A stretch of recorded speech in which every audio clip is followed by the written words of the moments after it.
And so, as Deepseek now roils the public markets and rises to the top of the App Store, Chinese-made Deepseek has gained global attention with its recent Release of Deepseek AI from a Chinese company should be a wake-up call. Let's talk about Deepseek because it is mind-blowing and it is shaking this entire industry. It's low-cost chatbot. Let's talk about Deepseek. China's Deepseek has shaken the tech world. இப்படின்னு எங்கே பார்த்தாலும் DeepSeek தான். Okay, நம்ம இந்த வீடியோவில் என்ன பார்க்க போகிறோம்னா, டீப்சீக்னா என்ன, யார் இந்த டீப்சீக்கு, எப்படி இவங்க இவ்வளோ அஃபோர்டபுளாக நம்மளுக்கு ஒரு ஓப்பன் சோர்ஸ் எல்எல்எம்மாக கொடுக்குறாங்க, எப்படி இதை ஓப்பன் சோர்ஸாக கொடுக்குறாங்க, தென் சாட்ஜிபிட்டியும் டீப்சீக்கையும் நம்ம மோத விட்டு பார்க்க போகிறோம். இதோட டெக்னிக்கல் சைடை நம்ம கவர் பண்ண போகிறோம். தென் டீப்சீக்கோட டாக் சைடை பற்றி நம்ம பார்க்க போகிறோம். அவங்களோட டேட்டா த்ரெட் அந்த மாதிரி செக்யூரிட்டி பற்றி நம்ம பார்க்க போகிறோம். தென் ஃபைனலாக இந்த டீப்சீக் வந்து ஓப்பன் சோர்ஸுங்கிறனால நம்மளோட லோக்கல் விண்டோஸ் மெஷினில் எப்படி இன்ஸ்டால் பண்ணி ரன் பண்ணுறது வித் பெஸ்ட் யூஐயோட வித்தவுட் இன்டர்நெட்டில் நம்ம லோக்கலாக ரன் பண்ண போகிறோம். ஓகேங்களா? So this video is going to be interesting. Please watch this video fully. இந்த ட்வீட்லேருந்து ஆரம்பிப்போம். இதில் என்ன சொல்கிறாங்கனாக்க, ஒரு சைனீஸ் ஏஐ ஆப் வந்து சாட்ஜிபிடியை ஓவர்டேக் பண்ணிடுச்சு ஆப்பிள் ஸ்டோரில் அப்படின்னு சொல்கிறாங்க. அந்த சாட்ஜிபிடியை ஓவர்டேக் பண்ண ஆப் பேர் டீப்சீக் அப்படின்னு சொல்கிறாங்க. இது வெறும் சாட்ஜிபிடியை மட்டும் ஓவர்டேக் பண்ணல, ரிலீஸ் ஆன அன்னைக்கு மொத்த ஆப்பையும் பீட் பண்ணி ஆப்பிள் ஸ்டோரில் மோஸ்ட் டவுன்லோடில் இதுதான் டாப் ஃபர்ஸ்ட் இருந்துச்சு. ஓகேங்களா? அடுத்து இந்த ட்வீட்டில் என்ன சொல்கிறாங்க அப்படின்னாக்க, டீப்சீக்குங்கிற மாடல் வந்து வெறும் 2 months பில்ட் பண்ணியிருக்கிறோம், அதுவும் வெறும் லெஸ் தென் $10 million யூஸ் பண்ணி நாங்கள் பில்ட் பண்ணியிருக்கிறோம். இப்படி பில்ட் பண்ணி இந்த ஆப் எப்படி டாப் மோஸ்ட்டாக ஆப் ஸ்டோரில் வந்துச்சு அப்படிங்கிறது தான் இதோட ட்ரெண்டிங் டாப்பிக்காகவே இப்போ நீங்கள் ரீசெண்ட் இயர்ஸில் வந்து நியூஸ் ஆர்டிகல்ஸ்லையும் சரி, யூடியூப் வீடியோஸ்லையும் சரி பார்த்துட்டு இருந்திருப்பீங்க. சரி, நம்ம ஏன் இவ்வளோ பேர் வீடியோ போட்டதுக்கப்புறம் லேட்டாக வரும் அப்படின்னாக்க, நான் இன்னும் கொஞ்சம் ஸ்ட்ராங்காக அனலைஸ் பண்ணணுன்ட்டு தோணுச்சு, அதோட பேக் ஸ்டடி பண்ணணும்னு தோணுச்சு. தென் அதை நான் லோக்கலாக இன்ஸ்டால் பண்ணி ரன் பண்ணி பார்க்கணும். ஸோ அது கொஞ்சம் டைம் எடுத்துச்சு. ஓகேங்களா? இன்னொன்று என்ன சொல்கிறாங்கனாக்க, வெறும் 200 விட கம்மியாக இருக்கக்கூடிய டீமை வச்சு நாங்கள் இதை டெவலப் பண்ணியிருக்கோம் அப்படின்னு சொல்கிறாங்க. இதே அப்படியே யூஎஸ் சைடு போய் பார்த்தோம்னா அவங்க வந்து $500 billion வந்து அவங்க ஏஐக்குள்ளே கொட்டுறாங்க. This is what the headline. சைனாவை பார்த்தீங்கன்னா வெறும் $10 million விட கம்மியாக யூஸ் பண்ணி நாங்கள் இவ்வளோ உங்களை பீட் பண்ணியிருக்கோம், சாட்ஜிபிட்டே பீட் பண்ணியிருக்கோங்கிற மாதிரி ஒரு டாபிக் போயிட்டுருக்கு. இந்த சைடு பார்த்தோம்னா ஏஐக்குள்ளார $500 billion வந்து யூஎஸ் கொட்டிகிட்ருக்காங்க. தென் லாஸ்ட் லைன் பார்த்தீங்கன்னா, how's the Nasdaq not in trouble. Yeah, இதை பற்றி நம்ம பேசுவோம்.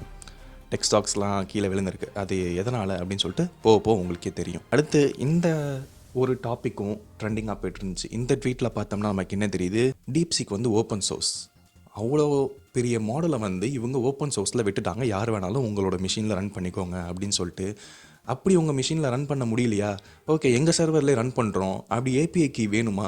ஏபிஐ கீ வேணும்னா சாட்ஜிபிட்டியை விட நாங்கள் 96.4% சீப்பராக தரோம் அப்படின்னு சொல்லிட்டு அவங்களோட டீப்சீக்கோட ஏபிஐ கீ வந்து இவ்வளோ சீப்பராக தராங்க. அப்படியே நீங்கள் சாட்ஜிபிட்டி பக்கம் போனீங்கன்னாக்க, ப்ரோ சப்ஸ்கிரிப்ஷன் வாங்கினாலே உங்களுக்கு $200 கிட்ட கேட்பான். Which is more. இந்த ட்வீட்டை பார்த்தீங்கன்னா தெரியும், டீப்சீக் வந்ததுக்கப்புறம் சைனா வந்து அவங்களோட ஏஐ பாதையை ஓப்பன் பண்ணிட்டாங்க அப்படிங்கிற மாதிரி டாக்கு. தென் சைனாவுக்கும் அமெரிக்காவுக்கும் ஏஐ ரேஸ் ஹீட்டப் ஆகிருக்கு. ஏஐ ரேஸில் வந்து யார் இன்னும் முன்னாடி போகிறதுன்னு சொல்லிட்டு ஓட ஆரம்பிச்சிட்டாங்க அப்படிங்கிற டாக் வந்து போயிட்டு இருக்கு. எல்லா ஆர்டிகல்ஸ்லையும் நீங்கள் பார்ப்பீங்க. இங்கே டெக்னிக்கலாக டேட்டாவை வச்சு பார்த்தீங்க அப்படின்னா டீப்சீக் வந்து ஓப்பன் ஏஐ ஆல்மோஸ்ட் பீட் இன் எவ்ரிதிங். இப்போ இந்த டேட்டாவை பாருங்களேன், மேத் ப்ராப்ளம்லேயும் சரி, குவான்டிடேட்டிவ் ப்ராப்ளம்லேயும் சரி, பெஞ்ச்மார்க்ஸ் எல்லாத்துலேயும் வந்து லேட்டஸ்ட் அவங்களோட ஓப்பன் ஏஐ மாடலை இது டீப்சீக் ஈஸியாக அவுட் பெர்ஃபார்ம் பண்ணிருச்சு. டீப்சீக் என்ன கிளைம் பண்ணுறாங்க அப்படின்னாக்க, நாங்கள் வெறும் 2048 கிராஃபிக்ஸ் கார்டு தான் யூஸ் பண்ணியிருக்கோம், அதுவும் most outdated H20 graphics card, அந்த H800 கிராஃபிக்ஸ் கார்டு தான் நாங்கள் யூஸ் பண்ணியிருக்கிறோம் to drain this DeepSeek model அப்படின்னு சொல்லிட்டு சொல்கிறாங்க. அதுக்கான காஸ்ட் வந்து அவங்களுக்கு எக்ஸாக்டாக $5.6 million தான் ஆயிருக்கு அப்படின்னு சொல்கிறாங்க. ஆனால் மார்க்கெட்டில் பார்த்தோம் அப்படின்னாக்க இன்னும் நிறைய கிராஃபிக்ஸ் கார்டு தேவைப்படும் டெக்னிக்கலி, அண்ட் இன்னும் நிறைய அமௌண்ட் ஸ்பெண்ட் பண்ணியிருப்பாங்க டெக்னிக்கலி அப்படின்னு சொல்லிட்டு ரிசர்ச்சர்ஸ்லாம் சொல்கிறாங்க. Which left unanswered. அதே சைடில் நம்ம சாம் ஆல்ட்மன் அண்ணனை பார்த்தோம்னா, அவர் சாட்ஜிபிடி 4 ட்ரைன் பண்ணுறதுக்கு $100 million உள்ளே கொட்டியிருக்காரு, 1 trillion பேராமீட்டர்ஸோட. இதுதான் டெக் டாக்காக இருந்துகிட்டு இருந்துச்சு டவுனுக்குள்ளார. டீப்சீக்கு வெறும் 2048 எஸ் வந்து வெறும் 2048 கிராஃபிக்ஸ் கார்டு, அதுவும் அவுடேட்டட் கிராஃபிக்ஸ் கார்டை வச்சு ட்ரெயின் பண்ணதை அப்படியே ஓப்பன் ஏஐயோட கம்பேர் பண்ணோம்னா இவங்க most advanced graphics card use பண்ணுறாங்க. அதுவும் 25,000 கிராஃபிக்ஸ் கார்டு வந்து கிளஸ்டர் பண்ணி அவங்க இந்த chatgpt 4 வந்து ட்ரைன் பண்ணியிருக்கேன் அப்படின்னு சொல்கிறாங்க. It's hard to compare A100 and H800 directly. சின்ன சின்ன சேஞ்சஸ் இருந்தாலும் that is sure that China வந்து சின்னதாக இருக்கிற ஒரு ரிசோர்ஸை வச்சு அவங்களோட மாடலை ட்ரெயின் பண்ணிட்டாங்க. இது ஏன்னாக்கா அமெரிக்கா வந்து சைனாவுக்கு எக்ஸ்போர்ட் பேன் பண்ணாங்க சிப்ஸை. அவங்களோட பெஸ்ட் சிப்ஸையே டவுன் டியூன் பண்ணி அவங்களுக்கு சைனாக்கு எக்ஸ்போர்ட் பண்ணாங்க. இதில் வந்து பாலிட்டிக்ஸ் இருக்குது, அது இன்டர்நேஷ்னல் பாலிட்டிக்ஸ்னு வச்சுக்கோங்களேன். ஏன்னாக்கா அவங்க ஏஐயில் அட்வான்ஸ் ஆகிட்டாங்க அப்படின்னாக்க நம்ம அமெரிக்காவை மிந்திடுவாங்க அது இதுன்னு சொல்லிட்டு நிறையா பாலிட்டிக்ஸ் உள்ளார வரும். அவங்களோட மிலிட்ரிக்கு சேஃப் இல்லை அது நிறைய ரீசன்ஸ் சொல்லி அவங்க வந்து சிப் எக்ஸ்போர்ட்டை பேன் பண்ணாங்க. அவர் டவுன் டியூன் பண்ணி அவங்க எக்ஸ்போர்ட் பண்ணிட்டு இருந்தாங்க அமெரிக்காவிலேருந்து சைனாவுக்கு. இப்போது எதனால் அந்த டீப்சீக் வந்து அவுடேட்டட் சிப்ஸை வச்சு ட்ரெயின் பண்ணியிருக்கு அப்படிங்கிறது உங்களுக்கு புரியும்னு நினைக்கிறேன். பட் சம் ஆர்டிகல்ஸில் வந்து சைனா சில தில்லுமுள்ளு வேலைகள்லாம் பண்ணி யூஎஸில் இருந்து சைனாவுக்கு மோஸ்ட் பவர்ஃபுல் சிப்ஸையே வாங்கியிருக்காங்க அப்படின்னு சொல்கிறாங்க. பட் NVIDIAட்ட கேட்குறப்போ அது வந்து நாங்கள் பண்ணலை அப்படின்னு சொல்லிட்டு அவங்க டிக்ளைன் பண்ணுறாங்க. பட் அதுக்கு பின்னாடி இருக்க பிஸ்னஸ் அவங்களுக்கு தான் தெரியும். It's remind அன்ஆன்ஸ்வர்டு. டீப்சீக்கை பொறுத்தவரை இதுதான் பிரச்சனை. நிறைய இடத்துல அவங்க ஆன்சரே பண்ணியிருக்க மாட்டாங்க. So we need to think of that. யார் இந்த டீப்சீக்? டீப்சீக்குங்கிறது ஹைஃப்ளையர் அப்படிங்கிற ஒரு கம்பெனி, அவங்க தான் இந்த டீப்சீக்கை பில்ட் பண்ணியிருக்கிறாங்க ஒரு சைட் ப்ராஜெக்டாக. இது ஏன் இவ்வளோ அஃபோர்டபுளாக இருக்குது அப்படிங்கிறதுக்கான கேள்விக்கு உங்களுக்கு இப்போ ஆன்சர் கிடைக்கும்னு நினைக்கிறேன். டீப்சீக் வந்து ஒருத்தரால் உருவாக்கப்பட்டது இல்லை. மைண்ட் பிஹைண்ட் வந்து ஒருத்தராக இருக்கலாம். பட் ஆனால் நிறையா பீப்புள்ஸ் இதில் இன்வெஸ்ட் பண்ணியிருக்கிறாங்க. பட் இதில் ஒரே ஒரு கம்பெனி தான் மெஜாரிட்டி ஸ்டாக் ஹோல்டராக இருக்கிறாங்க. அதாவது ஹைஃப்ளையருங்கிற கம்பெனி தான் 99% ஆஃப் த ஓட்டிங் ரைட்ஸ் வந்து வச்சுருக்காங்க. ஓட்டிங் ரைட்ஸுங்கிறது என்னன்னாக்க கார்பரேட்ஸ் அண்ட் பிஸ்னஸ் தெரிஞ்சவங்களுக்கு தெரியும்னு நினைக்கிறேன். இப்போ ஒரு கம்பெனி ஒரு முடிவு எடுக்கிறாங்க அப்படின்னாக்க ஓட்டிங் ரைட்ஸ் வச்சு தான் எடுப்பாங்க. போர்டு மெம்பர்ஸை வச்சு அவங்க ஓட்டிங் ரைட்ஸை வச்சு அவங்க எடுப்பாங்க. இப்போது ஒரு விஷயம் புதுசாக கொண்டு வராங்க அப்படின்னாக்க அதுக்கு இன்வெஸ்டரோட ஒப்பீனியன் கேட்பாங்க. இவர் தான் மெஜாரிட்டி இன்வெஸ்டர் அப்படிங்கிறதுனால இவரோட ஒப்பீனியனை வந்து மேக்ஸிமமாக கன்சிடர் பண்ணி அந்த டெசிஷனை வந்து அந்த பிஸ்னஸ்குள்ளே இம்ப்ளிமெண்ட் பண்ணுவாங்க. இது நிறைய பேருக்கு தெரிஞ்சிருக்கும்னு நினைக்கிறேன். ஹைஃப்ளையருங்கிற கம்பெனி எவ்வளோ வந்து டீப்சீக்காக இன்வெஸ்ட் பண்ணியிருக்காங்க அப்படிங்கிறது இன்னும் வெளியே டேட்டா விடலை. And remind unanswered. எத்தனை அன்ஆன்ஸ்வர்டு நீங்கள் எண்ணி பாருங்கள். கீழே முடிஞ்சால் கமெண்ட் பண்ணுங்கள். ஹைஃப்ளையருங்கிறது டீப்சீக் இருக்கக்கூடிய அதே ஆஃபீஸில் அதே பில்டிங்ஸில் தான் அவங்களும் பில்ட் பண்ணியிருக்கிறாங்க. ஹைஃப்ளையருங்கிற கம்பெனி ஏற்கனவே அந்த ஏஐ கிளஸ்டர் பண்ணுறது, சிப் கிளஸ்டர் பண்ணி ஏஐ மாடல்ஸை ட்ரைன் பண்ணுறதுல ஏற்கனவே இவங்க வந்து பிரபலமாக இருந்திருக்கிறாங்க. ஓகேங்களா? ஹைஃப்ளையருங்கிறது என்ன கம்பெனி, அவங்களோட பிஸ்னஸ் என்னன்னாக்க அவங்க வந்து குவான்டிடேட்டிவ் இன்வெஸ்ட்மெண்ட், அதுதான் அவங்களோட மெயின் பிஸ்னஸ். அதாவது அவங்களுக்கும் ஏஐக்கு என்ன சம்மந்தம் அப்படின்னு கேட்டிங்கனாக்க ஏஐ அண்ட் மிஷின் லேர்னிங் டெக்னிக்ஸ்லாம் யூஸ் பண்ணி அவங்க ஸ்டாக் ப்ரெடிக்ஷன் பண்ணுவாங்க. இதுதான் அவங்களோட மெயின் பிஸ்னஸ், குவான்டிடேட்டிவ் இன்வெஸ்ட்மெண்ட். இவங்க ஒரு இன்வெஸ்ட்மெண்ட் மேனேஜ்மெண்ட் கம்பெனி, அவ்வளோதான். இவங்க ஏஐ யூஸ் பண்ணி இன்வெஸ்ட்மெண்ட் மேனேஜ்மெண்ட் பண்ணுறாங்க. இவ்வளோ தான் சிம்பிளாக சொல்லணும் இவங்களோட பிஸ்னஸ் மாடல். ஸ்டாக் மார்க்கெட் தெரிஞ்சவங்களுக்கு குவான்டிடேட்டிவ் இன்வெஸ்ட்மெண்ட்ஸ்னால் என்ன அது அப்படிங்கிறது அவங்களுக்கு புரியும். அப்படி புரியலன்னா நீங்கள் சர்ச் பண்ணி பாருங்கள். இவங்க என்னென்ன டெக்னிக்ஸ்லாம் மிஷின் லேர்னிங் அல்காரிதம்ஸ்லாம் யூஸ் பண்ணாங்க அப்படின்னாக்க நேச்சுரல் லாங்குவேஜ் ப்ராசஸிங் யூஸ் பண்ணுறாங்க. எதுக்கு நேச்சுரல் லாங்குவேஜ் ப்ராசஸிங் அப்படின்னு பார்த்தீங்கன்னா, நேச்சுரல் லாங்குவேஜ் ப்ராசஸிங்கிறது பேசிக்காக என்னென்னு பார்த்தீங்கன்னா, இப்போது நீங்கள் கூகுள் கிட்ட பேசுகிறீங்கள, அது ஒரு நேச்சுரல் லாங்குவேஜ் ப்ராசஸிங் தான். பேசுகிறது இந்த லாங்குவேஜ் சம்மந்தப்பட்டது. லைக் நீங்கள் கூகுளில் போய்ட்டு நீங்கள் வாட் இஸ் சம்திங் அப்படின்னு கேட்குறீங்கனாக்க அது வந்து ஸ்பீச் டு டெக்ஸ்ட்டாக மாற்றுது, டெக்ஸ்ட் டு ஸ்பீச்சாக மாற்றுது, டெக்ஸ்ட்டு ரெகக்னைஸ் பண்ணி இதுதான்ட்டு புரிஞ்சுக்கிட்டு உங்களுக்கான கரெக்டான ஆன்சர் எடுத்து கொடுக்குது. அந்த மாதிரி நேச்சுரல் லாங்குவேஜ் ப்ராசஸிங் யூஸ் பண்ணுறாங்க. அது எதுக்கு ட்ரேடிங்கில் யூஸ் பண்ணுறாங்க ஆர் இந்த குவான்டிடேட்டிவ் இன்வெஸ்ட்மெண்ட்டில் யூஸ் பண்ணுறாங்கனாக்க டு அண்டர்ஸ்டாண்ட் த மார்க்கெட், அந்த ப்ரைஸ் அண்டர்ஸ்டாண்ட் பண்ணுறதுக்கு, கிராஃப் அண்டர்ஸ்டாண்ட் பண்ணுறதுக்கு எல்லாத்துக்கும் யூஸ் பண்ணுறாங்க. ப்ரெடிக்டிவ் அனலிட்டிக்ஸ் அண்டு ஃபோர்காஸ்டிங் பண்ணுறாங்க. ப்ரெடிக்டிவ் அனலிட்டிக்ஸ் அண்ட் ஃபோர்காஸ்டிங்னா என்ன? இப்போது ஒரு ஸ்டாக் இருக்குனாக்க அந்த ஸ்டாக்கை வந்து அனலைஸ் பண்ணி தான் அதில் காசு போடுவாங்க. கரெக்டாக அதோட ஃப்யூச்சர் எங்கே இருக்குது, அதோட ஸ்கோப் என்ன, அவங்களோட பிஸ்னஸ் என்ன, இந்த பிஸ்னஸ் வந்து ஃப்யூச்சரில் வளருமா அப்படிங்கிறது தான் ப்ரெடிக்டிவ் அனலிட்டிக்ஸ். ப்ரெடிக்ட் பண்ணுறது, இதில் பேர்லேயே இருக்குது பார்த்தீங்களா. ஃபோர்காஸ்டிங்கிறது நீங்கள் ஃபேமஸாக ஹியர் பண்ணியிருக்க வெதர் ஃபோர்காஸ்டிங் அந்த மாதிரி, அதாவது ஃப்யூச்சரை வந்து என்ன அப்படின்ட்டு பார்க்குறது தான். ஃப்யூச்சரை வந்து முன்னாடியே ஃபோர்காஸ்ட் பண்ணி சொல்கிறது, அதுதான் ஃபோர்காஸ்டிங் அப்படின்னு சொல்லுவாங்க. தென் ரிஸ்க் மேனேஜ்மெண்ட் பண்ணுறாங்க. ரிஸ்க் மேனேஜ்மெண்ட்னா த்ரெட்ஸ் அண்ட் ஆப்பர்ச்சுனிட்டிஸ் ஃபைண்ட் பண்ணுறது. இப்போ இந்த ஸ்டாக்கில் வந்து இவ்வளோ த்ரெட்ஸ் இருக்குது, இந்த ஸ்டாக்ஸில் வந்து இவ்வளோ ஆப்பர்ச்சுனிட்டி இருக்குது, இவ்வளோ அமௌண்ட் போடலாம். தென் ஏஐ யூஸ் பண்ணி போர்ட்ஃபோலியோ ஆப்டிமைசேஷன் பண்ணுறாங்க. இதெல்லாம் தான் அவங்களோட பிஸ்னஸ் ஆர் அவங்களோட டெக்னிக்ஸ். இதெல்லாம் வந்து அவங்க WeChat அப்படிங்கிற ஒரு ஆப்பில் போஸ்ட் பண்ணுறாங்க. இந்த போஸ்ட் வந்து யூஎஸ் மார்க்கெட்டுக்கு கண்ணில் பட்டுருச்சு. இதுக்கப்புறம் விட்டோம்னா சைனாக்காரன் வளர்ந்துருவான் அப்படின்னு சொல்லிட்டு அமெரிக்காக்காரன் உஷாராகி அந்த சிப்ஸ் எல்லாம் பேன் பண்ண ஆரம்பிச்சிட்டான். அவனை டவுன் பெர்ஃபார்ம் பண்ணி அந்த சிப்ஸ் எல்லாம் அவனுக்கு கொடுக்க ஆரம்பிச்சிட்டான். இவன் நம்மளை மிஞ்சிருவான் போல், இவன் நிறைய டெக்னாலஜிக்குள்ளே போகிறான், நம்மளை மிஞ்சி மேலே போயிடுவான் போல் சைனா அப்படின்னு சொல்லிட்டு அந்த ஹை பெர்ஃபார்மன்ஸ் கிராஃபிக்ஸ் கார்டெல்லாம் டவுன் டியூன் பண்ணி அவங்களுக்கு எக்ஸ்போர்ட் பண்ணிட்டு இருந்தாங்க. இதுதான் main reason to ban chips. இப்போ இதிலேருந்து ஏன் இப்படிலாம் பண்ணுறாங்க அப்படின்னாக்க அதெல்லாம் இன்டர்நேஷ்னல் பாலிடிக்ஸ். இதுக்கு முன்னாடி ஒரு ட்வீட் காமிச்சேன் இல்லையா, அந்த ஏஐ ரேஸ் சைனாவுக்கும் அமெரிக்காவுக்கும் ஓடிட்டு இருக்கு. அதுக்கான மெயின் ரீசன் என்னன்னாக்க ஒரு கண்ட்ரியை விட இன்னொரு கண்ட்ரி எப்போவுமே பெட்டராக இருக்கணும் தான் பார்ப்பாங்க. அதுதான் அதுக்கான மெயின் ரீசன். இதை நான் சிம்பிளாக சொல்லிட்டேன். இன்னும் பின்னாடி பார்த்தீங்கன்னா அதுக்கான நிறைய ரீசன்ஸ் இருக்குது. அவங்க மெயினாக இன்வெஸ்டர்ஸை அட்ராக்ட் பண்ணணும்.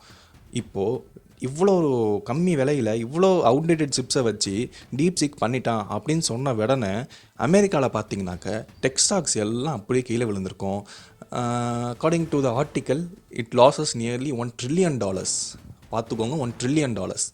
இது ஏன் லாஸ் ஆனிச்சுனாக்க எஃப்ஐஐஸ், ஃபாரின் இன்ஸ்டிடியூஷனல் இன்வெஸ்டர்ஸ் அப்படின்னு சொல்லுவாங்க. அவங்க என்ன பண்ணுவாங்க, இப்போது அமெரிக்காவை விட சைனா பெட்டராக பண்ணிட்டான், ஸோ நான் அவன் மேலே இன்வெஸ்ட் பண்ணால் ஃப்யூச்சரில் எனக்கு இன்னும் நல்லா ஸ்கோப் இருக்குன்னு சொல்லிட்டு அமெரிக்காவில் போட்ட காசெல்லாம் எடுத்துகிட்டு போய் சைனா மேலே இன்வெஸ்ட் பண்ணுவான். சைனா மேலே இன்வெஸ்ட் பண்ணால் அவன் அந்த காசை யூஸ் பண்ணி இன்னும் நல்லா டெவலப் ஆகி அவன் ஒரு கட்டத்தில் அமெரிக்காவை பீட் பண்ணி மேலே போயிடுவான் எல்லா டெக்னாலஜிலையும். இப்போது அமெரிக்காவுக்கு பெரிய லாஸு, சைனா நல்லா வளர்ந்துட்டான். நீங்களே ஒரு பொதுவாக கண்ணோட்டத்தில் யோசிச்சு பாருங்களேன். இப்போ டெக்னாலஜினா உங்களுக்கு அமெரிக்கா தான் ஞாபகம் வரும். ஃப்யூச்சரில் மேபி சைனா அப்படிங்கிறது கூட வரத்துக்கு வாய்ப்பு இருக்குது. அப்படிங்கிறது தான் அமெரிக்காவோட ஃபியரே. அதுக்கு தான் மெயினாக அவன் இந்த சிப்பை பேன் பண்ணான். பட் அதையும் மீறி அவங்க பண்ணிட்டாங்க. அப்படிங்கிறது தான் அந்த இன்வெஸ்டர்ஸை அட்ராக்ட் பண்ணியிருக்கு. இதை தாண்டி போனோம்னா இன்னும் நிறைய பொலிட்டிக்கல் ரீசன்ஸ் இருக்குது. அதுக்குள்ளே நம்ம போக வேணாம்னு நினைக்கிறேன். Technical side of DeepSeek. DeepSeek R1 வந்து 671 பில்லியன் பேராமீட்டர்ஸ் யூஸ் பண்ணி அந்த மாடலை ட்ரெயின் பண்ணியிருக்காங்க. அவங்களோட LLM ட்ரெயின் பண்ணியிருக்காங்க. டீப்சீக்கு deep learning and natural language processing, computer vision கேப்பபிலிட்டிஸ்லாம் இருக்குது அப்படின்னு சொல்கிறாங்க. டீப்சீக் வந்ததால் மோர் அஃபோர்டபுளாக இருக்கிறதுனால யூசர் அண்ட் டெவலப்பர் வந்து நிறையா இன்னும் ஏஐ ப்ராஜெக்ட்ஸை டெவலப் பண்ணலாம், ஏஐ அப்ளிகேஷன்ஸை டெவலப் பண்ணலாம், அண்ட் எங்கெல்லாம் அப்ளை பண்ணலாம் அப்படிங்கிறது இன்னும் வைடர் ரேஞ்சில் வந்து எல்லாத்துக்கும் தெரிய வரும் அப்படிங்கிறது எக்ஸ்பெக்டேஷன்ஸாக இருக்குது. அண்ட் இதெல்லாம் தான் அதோட அட்வான்டேஜாக கூட நம்ம எடுத்துக்கலாம். லைக் இப்போ ஒரு இவ்வளோ அஃபோர்டபுளான ஒரு ஏஐ வந்திருக்கு அப்படிங்கிற பட்சத்தில் அந்த ஏஐ யூஸ் பண்ணி நம்மளே ஒரு ப்ராஜெக்ட்டை ஈஸியாக நம்ம டெவலப் பண்ணி டிப்ளாய் பண்ணலாம். அதை நம்ம யூஸருக்கு கொடுக்கலாம். நம்ம ப்ராடக்டே வேணாலும் நம்ம டெவலப் பண்ணலாம். இது வந்து நிறையா பிஸ்னஸ் பீப்புள்ஸ்க்கும் சரி, டெவலப்பர்ஸ்க்கும் சரி மோஸ்ட் அஃபோர்டபுளாக கிடைக்கிறதுனால அவங்க இன்னும் ஈஸியாக யூஸ் பண்ண ஆரம்பிப்பாங்க. நிறைய ப்ராஜெக்ட்ஸ் ஏஐக்குள்ளார வரும். இன்னும் நிறைய ஏஐ ப்ராஜெக்ட்ஸ் டெவலப் ஆக ஆரம்பிக்கும். ஏஐ இன்னும் எவால்வ் ஆக ஆரம்பிக்கும். இதெல்லாம் தான் இதோட மெயின் அட்வான்டேஜ். இந்த ஏஐ ரேஸில் ஃபைனலி ஒரு யூசர் வந்து அட்வான்டேஜ் கிடச்சிச்சு அப்படிங்கிற பட்சத்தில் அது வந்து தப்பு கிடையாது. இன்னும் எவ்வளோ வேணாலும் நம்ம ஏஐஸை இன்ட்ரடியூஸ் பண்ணலாம். பட் அதை தாண்டி நம்ம செக்யூரிட்டி ரீசன்ஸும் இருக்குது.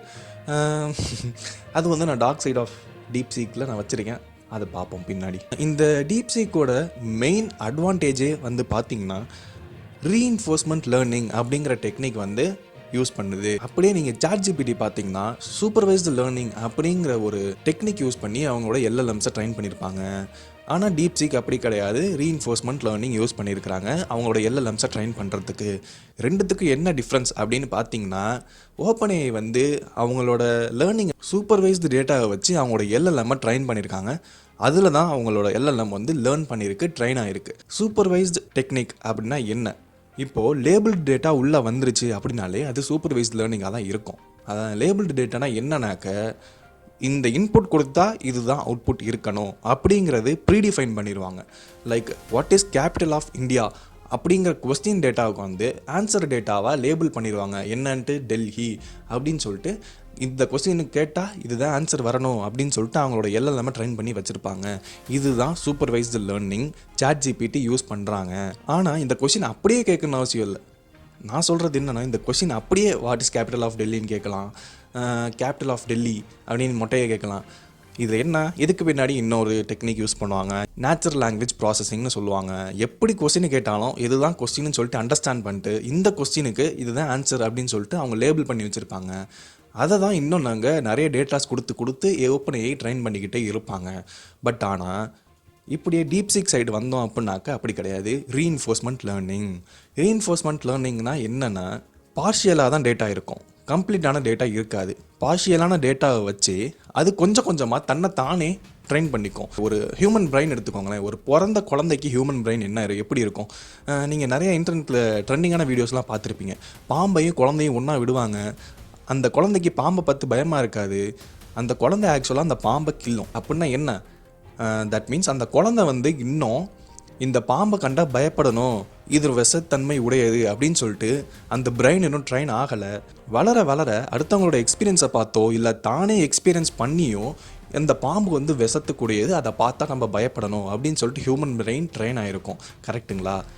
The same technique is used in DeepSeek. இப்போ உங்களுக்கு புரியும்னு நினைக்கிறேன். ஒரு ஏஜென்ட்டை கொண்டு போய் என்வாய்மெண்ட்டில் விட்டுறாங்க. அந்த என்வாய்மெண்ட்டுக்கு ஏற்ற மாதிரி அந்த ஏஜென்ட் ட்ரெயின் ஆகி ரொம்ப பர்சனலைஸ்டாக இருக்கும் அப்படிங்கிறது தான் இந்த டீப்சீக் கிளைம் பண்ணுறாங்க. அந்த அட்வான்ஸ்டு டெக்னாலஜியை யூஸ் பண்ணி தான் நாங்கள் ட்ரெயின் பண்ணியிருக்கோம். அதனால தான் இன்னும் ட்ரெண்டிங்காக டீப்சீக் போயிட்டு இருக்குது. இன்னும் நம்ம உள்ளே போய் பார்த்தோம்னாக்க என்ன ஃபார்முலா யூஸ் பண்ணுறாங்க அப்படின்னு பார்த்தோம்னா குரூப் ரிலேட்டிவ் பாலிசி ஆப்டிமைசேஷன் அப்படிங்கிற ஃபார்முலா யூஸ் பண்ணுறாங்க. ஓகே, இந்த டெக்னிக்கல் சைடு நான் எக்ஸ்பிளைன் பண்ணுறேன், வெயிட் பண்ணுங்கள். இன்னும் டீப்பராக போனோம்னா அந்த டெக்னிக் தான் யூஸ் பண்ணியிருக்கோம் ரீஇன்ஃபோர்ஸ்மெண்ட் லேர்னிங்லேயே அப்படின்னு சொல்லி அவங்க சொல்கிறாங்க. ஓகேங்களா? இப்போது அதுக்கான ஃபார்முலா தான் இது. இந்த ஃபார்முலா நான் எக்ஸ்பிளைன் பண்ணுறேன், புரிஞ்சிச்சுன்னா ஓகே, புரியலையா ஓகே இந்த இடத்த பார்ட்டை வேணால் ஸ்கிப் பண்ணிக்கோங்க, இது கொஞ்சம் டெக்னிக்கலாக இருக்கும். இப்போ இந்த இடத்த தான் எக்ஸ்பெக்டேஷன் ஃப்ரம் ஓல்டு பாலிசி அப்படின்னு சொல்லுவாங்க. இந்த இடத்துல பார்த்தீங்கன்னா போட்டிருக்கோம் பை தீட்டா ஆஃப் ஓல்டு. அதாவது அந்த ஓல்டு பாலிசியில் இருந்து என்ன டேட்டா கொடுக்குது. இப்போ ஒரே கொஸ்டின் கேட்குறீங்க அப்படின்னாக்க அந்த ஏஐ இதுக்கு முன்னாடி என்ன ஆன்சர் பண்ணுச்சு அப்படிங்கிறது இப்போ கரெக்டாக அதே கொஸ்டினை கேட்குறீங்கனாக்க அந்த ஓல்டு பாலிசியை கம்பேர் பண்ணோம் கரண்ட்டாக இருக்கக்கூடிய ஆர் டெவலப் ஆகிருக்கக்கூடிய பாலிசியை. இதில் இந்த பாலிசி பை அப்படின்னு இருக்கு இல்லையா, அதுதான் நம்ம மெயினாக ஃபோக்கஸ் பண்ணக்கூடிய ஏரியா. பாலிசி பையை தான் நம்ம ஆப்டிமைஸ் பண்ண போகிறோம் டு கெட் பெட்டர் அவுட்புட். ஒரு தடவையும் அந்த மாடல் இந்த பாலிசி பையை தான் அப்டேட் பண்ணும். அதை வச்சு தான் அதோட அவுட்புட் இன்னும் மோர் பர்சனலைஸ்டாக இருக்கும், மோர் அக்யூரேட்டாக இருக்கும் அப்படின்னு சொல்கிறாங்க. ஓகே, பாலிசி ரேஷியோ அப்படிங்கிறது தான் இது. பாலிசி ரேஷியோனா என்னன்னாக்க, ரேஷியோனா என்ன, ஒன்னோட ஒன்றை கம்பேர் பண்ணுறது. அதே மாதிரி pi theta of new pi theta of old அப்படிங்கிறது ஓல்டு பாலிசியையும் நியூ பாலிசியோட ரேஷியோவும் எடுத்து அதை ஏஐ அப்படிங்கிற ஒரு பேராமீட்டரோட மல்டிபிள் பண்ணுறாங்க. ஏஐங்கிறது என்னன்னாக்கா அது ஒரு ஜஸ்ட் ஸ்டாண்டர்டைசேஷன் பாலிசி அப்படின்னு வச்சுக்கோங்களேன். லைக் எப்படின்னாக்கா இது ஓவர் வேல்யூவாக இருக்கக்கூடாது, ரொம்ப அண்டர் வேல்யூடாகவும் இருக்கக்கூடாது. அது ஒரு வெயிட் ஆர் பயாஸ் அந்த மாதிரி எடுத்துக்கோங்களேன். இதை ஏஐங்கிறது இப்போது இந்த இடம் ஓல்டு பாலிசின்னு சொல்லியாச்சு. இந்த இடம் ஓல்டையும் நியூவையும் கம்பேர் பண்ணக்கூடிய ரேஷியோன்னு சொல்லியாச்சு. ஏங்கிறது ஒரு ஆப்டிமைசேஷன் ஆர் ஸ்டாண்டர்டைசேஷன் வேல்யூ அப்படின்னு சொல்லியாச்சு. இந்த கிளிப்புங்கிறது என்ன பண்ணும் அப்படின்னாக்க அவுட் பெர்ஃபார்ம் பண்ண விடாது. அவுட் பெர்ஃபார்மன்ஸ் ஓவர் பெர்ஃபார்மன்ஸாக பண்ண விடாது. ஏன் இது ஓவர் பெர்ஃபார்மன்ஸாக பண்ணக்கூடாதுங்கிறது ஏஐக்கு அது ஒரு முக்கியமான மெட்ரிக்ஸும் கூட. நீங்கள் அது ஏஐ லேர்ன் பண்ணுறப்ப அது லேர்ன் பண்ணுவீங்க. இப்போ அது சொன்னால் ரொம்ப டெக்னிக்கலாக போகும். எக்ஸாம்பிளாக சின்னதாக சொல்கிறேன் வைங்களேன். இப்போ ஒரு கேள்வி கேட்குறீங்க, நீங்கள் எதிர்பார்க்குறது ஒன்றா இருக்கும். பட் ஆனால் அந்த ஏஐ அதையும் தாண்டி இதெல்லாம் இருக்குன்னு சொல்லிட்டு இன்னும் எலாபரேட்டாக போயிட்டு நல்ல டீப் டைவ் பண்ணி உங்களுக்கு சொல்லுதுன்னு வைங்களேன். அதை தான் அன்வான்ட் டேட்டான்னு சொல்லுவாங்க. அன்வான்ட் டேட்டான்னு கிடையாது, உங்களுக்கு அந்த பர்சனுக்கு தேவையில்லாத டேட்டா அப்படின்னு சொல்லுவாங்க. ஸோ அந்த டேட்டாலாம் காட்டக்கூடாது. உங்களுக்கு தேவையானது என்னவோ அதை மட்டும் தான் காட்டணும். அதை தாண்டி வேணுமா, இன்னும் நீங்கள் அடுத்த தடவை திருப்பி அதே கேள்வி கேட்டு இன்னும் ஆப்டிமைஸ் பண்ணி கொடு அப்படின்னு கேட்குறப்போ உங்களுக்கு அடுத்தடுத்த லெவலில் நீங்கள் கேட்டுக்கலாம். இப்போ பேசிக்காக இந்த கிளிப்புங்கிறது இங்கே யூஸ் பண்ணியிருக்கிறது என்ன பண்ணுனாக்க இந்த மாடலை ஓவர் பெர்ஃபார்மன்ஸ் பண்ண விடாமல் தடுக்கும். ஓவர் பெர்ஃபார்மன்ஸ் பண்ணால் என்ன தப்புனாக்க நிறையா சேஃப்டி கன்ஸ்ட்ரெயின்ஸ் இருக்குது. இப்போது மாடல் ஓவராக திங்க் பண்ணி இப்போ சைனீஸ் டேட்டாவை கொடு அப்படின்னு கேட்டு சப்போஸ் அது பாட்டுக்கு இன்னும் ஓவராக திங்க் பண்ணி உள்ளேருந்து ஏதாவது டேட்டாவை எடுத்து கொடுத்துருச்சுன்னா அதுவும் பிரச்சனையாயிரும். அதே மாதிரி இப்போ நீங்கள் இன்னும் ரியல் வேல் கேஸில் பார்த்தீங்கன்னாக்க இப்போ காரில் யூஸ் பண்ணுறதுலாம் ரீஇன்ஃபோர்ஸ்மெண்ட் லேர்னிங் தான் யூஸ் பண்ணாங்க. இந்த டெஸ்லாஸில் யூஸ் பண்ணுறது ஆட்டோ பைலட் மோடில் ரன் ஆகக்கூடிய மோஸ்ட் ஆஃப் த காஸ்ட்லாம் ரீஇன்ஃபோர்ஸ்மெண்ட் லேர்னிங் தான் யூஸ் பண்ணுவாங்க. இப்போ அது ஒரு அப்ஸ்டக்கிள் டிடெக்ட் பண்ணுது அப்படின்னாக்க அது ஓவர் பெர்ஃபார்ம் பண்ணி அதெல்லாம் எதுவும் பெரிய அப்ஸ்டக்கிளாக இருக்காது, அதெல்லாம் ஏறி போயிடும் அப்படின்னு சொல்லிட்டு ஓவராக திங்க் பண்ணி அதில் ஏறி எங்கிட்ட இப்போ ஆக்சிடெண்ட்டில் கொண்டு போய் விட்டுருச்சு ஆர் டயர் வெடிச்சு ஆர் சம்திங் ஏதாவது ஹேப்பன் ஆகிருச்சு அப்படின்னாக்க அது லைஃப் இஸ் அட் ரிஸ்க். கரெக்டாக? ஸோ ஓவர் பெர்ஃபார்மன்ஸ் பண்ணாலும் பிரச்சனை தான், அண்டர் பெர்ஃபார்மன்ஸ் பண்ணாலும் பிரச்சனை தான்.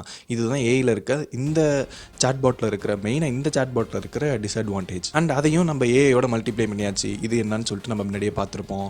ஸ்டாண்டர்டைசேஷன் வேல்யூ அப்படின்னு சொல்லிட்டு பார்த்துருந்தோம் கரெக்டாக. கடைசியில் இருக்கிறது ரெகுலரைசேஷன் டெக்னிக் அப்படின்னு சொல்லுவாங்க. கேஎல் டைவர்ஜன்ஸ் அப்படின்னு சொல்லிட்டு ஒரு ரெகுலரைசேஷன் டெக்னிக் இருக்குது. அதை பற்றி இன்னும் டீட்டெயிலாக வீடியோ வேணும்னா பின்னாடி நான் அப்லோட் பண்ணுறேன்.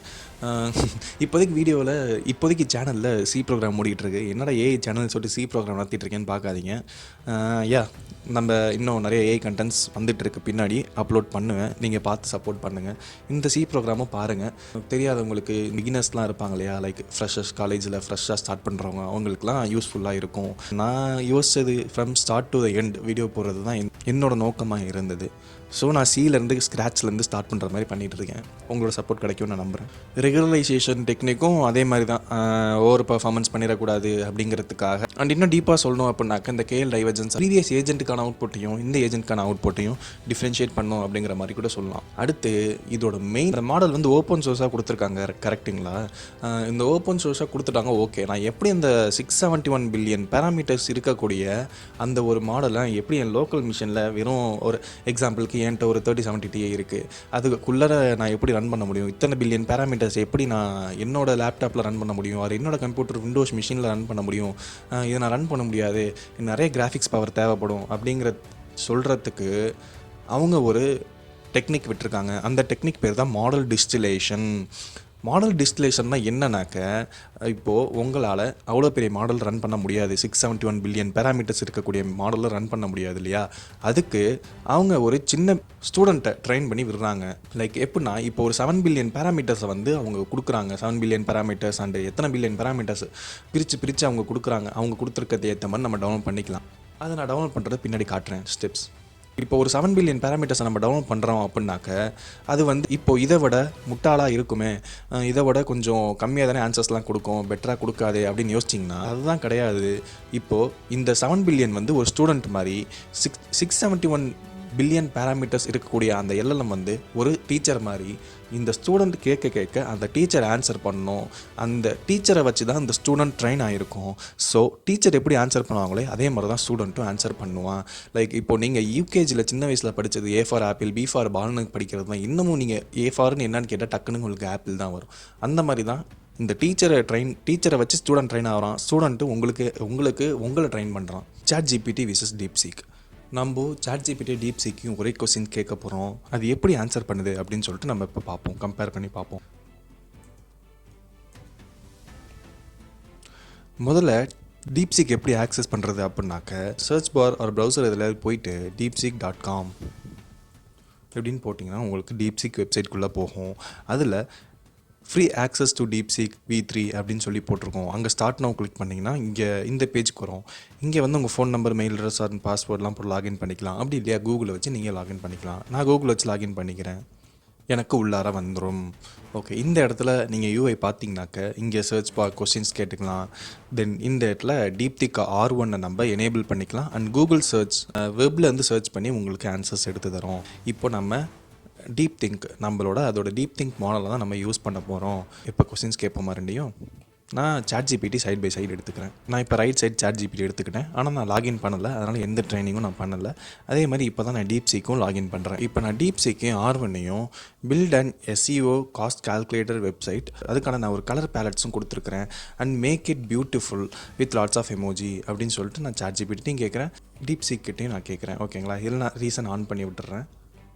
அட்வான்ஸ்டு ஃபீச்சர்ஸ் ஆன் பண்ணணும், லாகின் பண்ணுமாமா. நான் chatgpt லாகின் பண்ணிட்டேன். இல்லை நான் ரீசன் எனேபிள் பண்ணிட்டு நான் இதுலேயும் சென்ட் கொடுக்குறேன். என்ன பண்ணுதுன்னு பார்ப்போம். அண்ட் இந்த சைட் பார்த்தீங்கன்னா டீப்சீக்கோட மெயின் அட்வான்டேஜாக இதுவும் சொன்னாங்க. அது எப்படி திங்க் பண்ணுது அப்படிங்கிறது நமக்கு காட்டும். இங்கே லைட் கிரே கலரில் இருக்குது பார்த்தீங்களா? இந்த இடத்துல வந்து அந்த எல்எல்எம் வந்து எப்படி திங்க் பண்ணுது, என்ன திங்க் பண்ணுது அப்படிங்கிறத, ஒரு மனுஷன் திங்க் பண்ணால் எப்படி திங்க் பண்ணும் அப்படிங்கிறத அது சொல்லும். எப்படிலாம் அது பின்னாடி ப்ராசஸ் பண்ணுது அப்படிங்கிறதையும் இது சொல்லும். நீங்கள் இதை ரீட் பண்ணி பாருங்கள், என்ன நடக்குது அப்படிங்கிறது உங்களுக்கு புரியும். இந்த இடத்துல எனக்கு ஒரு HTML கோடு கொடுக்குது, அது இன்னும் ஜெனரேட் பண்ணிகிட்ருக்கு. இந்த இடத்துல எனக்கு வேகனே கொடுத்து முடிச்சிருச்சு. டீப்சீக் ஸ்டில் ஜென்ரேட் பண்ணிகிட்டே இருக்குது.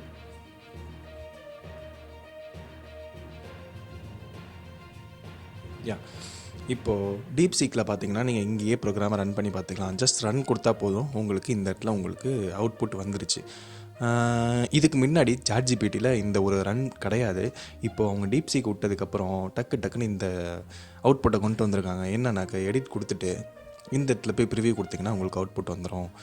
அண்ட் எனக்கு லுக் வைஸில் பார்க்குறப்போ டீப்சீக் வந்து பெட்டராக இருக்குது அப்படின்னு சொல்லிட்டு தோணுது. இதில் என்ன ஜஸ்ட் ஒரு ஹெட்டிங் கொடுத்துருக்காங்க, அடுத்து ஒரு சின்ன பேராகிராஃபு, ஒரு கார்டு கொடுத்துட்டு 2 இன்புட் வாங்குது, அவ்வளோதான். அதுக்கடுத்து நீங்கள் டீப்சீக்கை பார்த்தீங்கன்னா ஒரு கார்டு கொடுத்து அதுக்கான பேக்ரவுண்டில் வந்து இந்த கார்டை தனியாக எடுத்து காட்டி அதுக்கான ஒரு ஹெட்டிங் அண்ட் ஒரு இன்புட்டும் தனியாக வாங்குறாங்க. வெப்சைட்டோட பேஜ் எத்தனை நம்பர் ஆஃப் பேஜஸ் இருக்குது, டார்கெட் கீவேர்ட்ஸ் எத்தனை, காம்படிஷன் லெவல் ஹையா லோவா மீடியமா அப்படிங்கிறது அதுவே எடுத்து கொடுத்துருச்சு. தென் கண்டென்ட் நீடட், என்ன டைப் ஆஃப் கண்டென்ட் கேட்குறாங்க அப்படிங்கிறது நிறையா ஒரு இன்புட் வாங்கி உங்களுக்கு அவுட்புட்டாக கொடுக்குது. ஸோ ரெண்டுத்தையும் கம்பேர் பண்ணுறப்ப எனக்கு டீப்சீக் பெட்டராக தோணுது. ஸோ இதில் வந்து வின்னர் டீப்சீக். அடுத்து இன்னொரு கொஸ்டின் நான் கேட்குறேன். டீப்சீக்கையே நான் ஒரு புது சேட் ஓப்பன் பண்ணிக்கிறேன். அதே மாதிரி இதுலேயும் நான் ஒரு புது சேட் ஓப்பன் பண்ணிக்கிறேன். Create a frontend for modern note taking app, make it so that you can add a sticky notes. அதே தான் நான் சாட்ஜிபிட்லையும் கேட்குறேன். இந்த இடத்துல நான் ரீசன் ஆன் பண்ணி விட்டுறேன். நான் டீப்சீக்கில் கேட்குறேன், அடுத்து சாட்ஜிபிட்டில் கேட்குறேன்.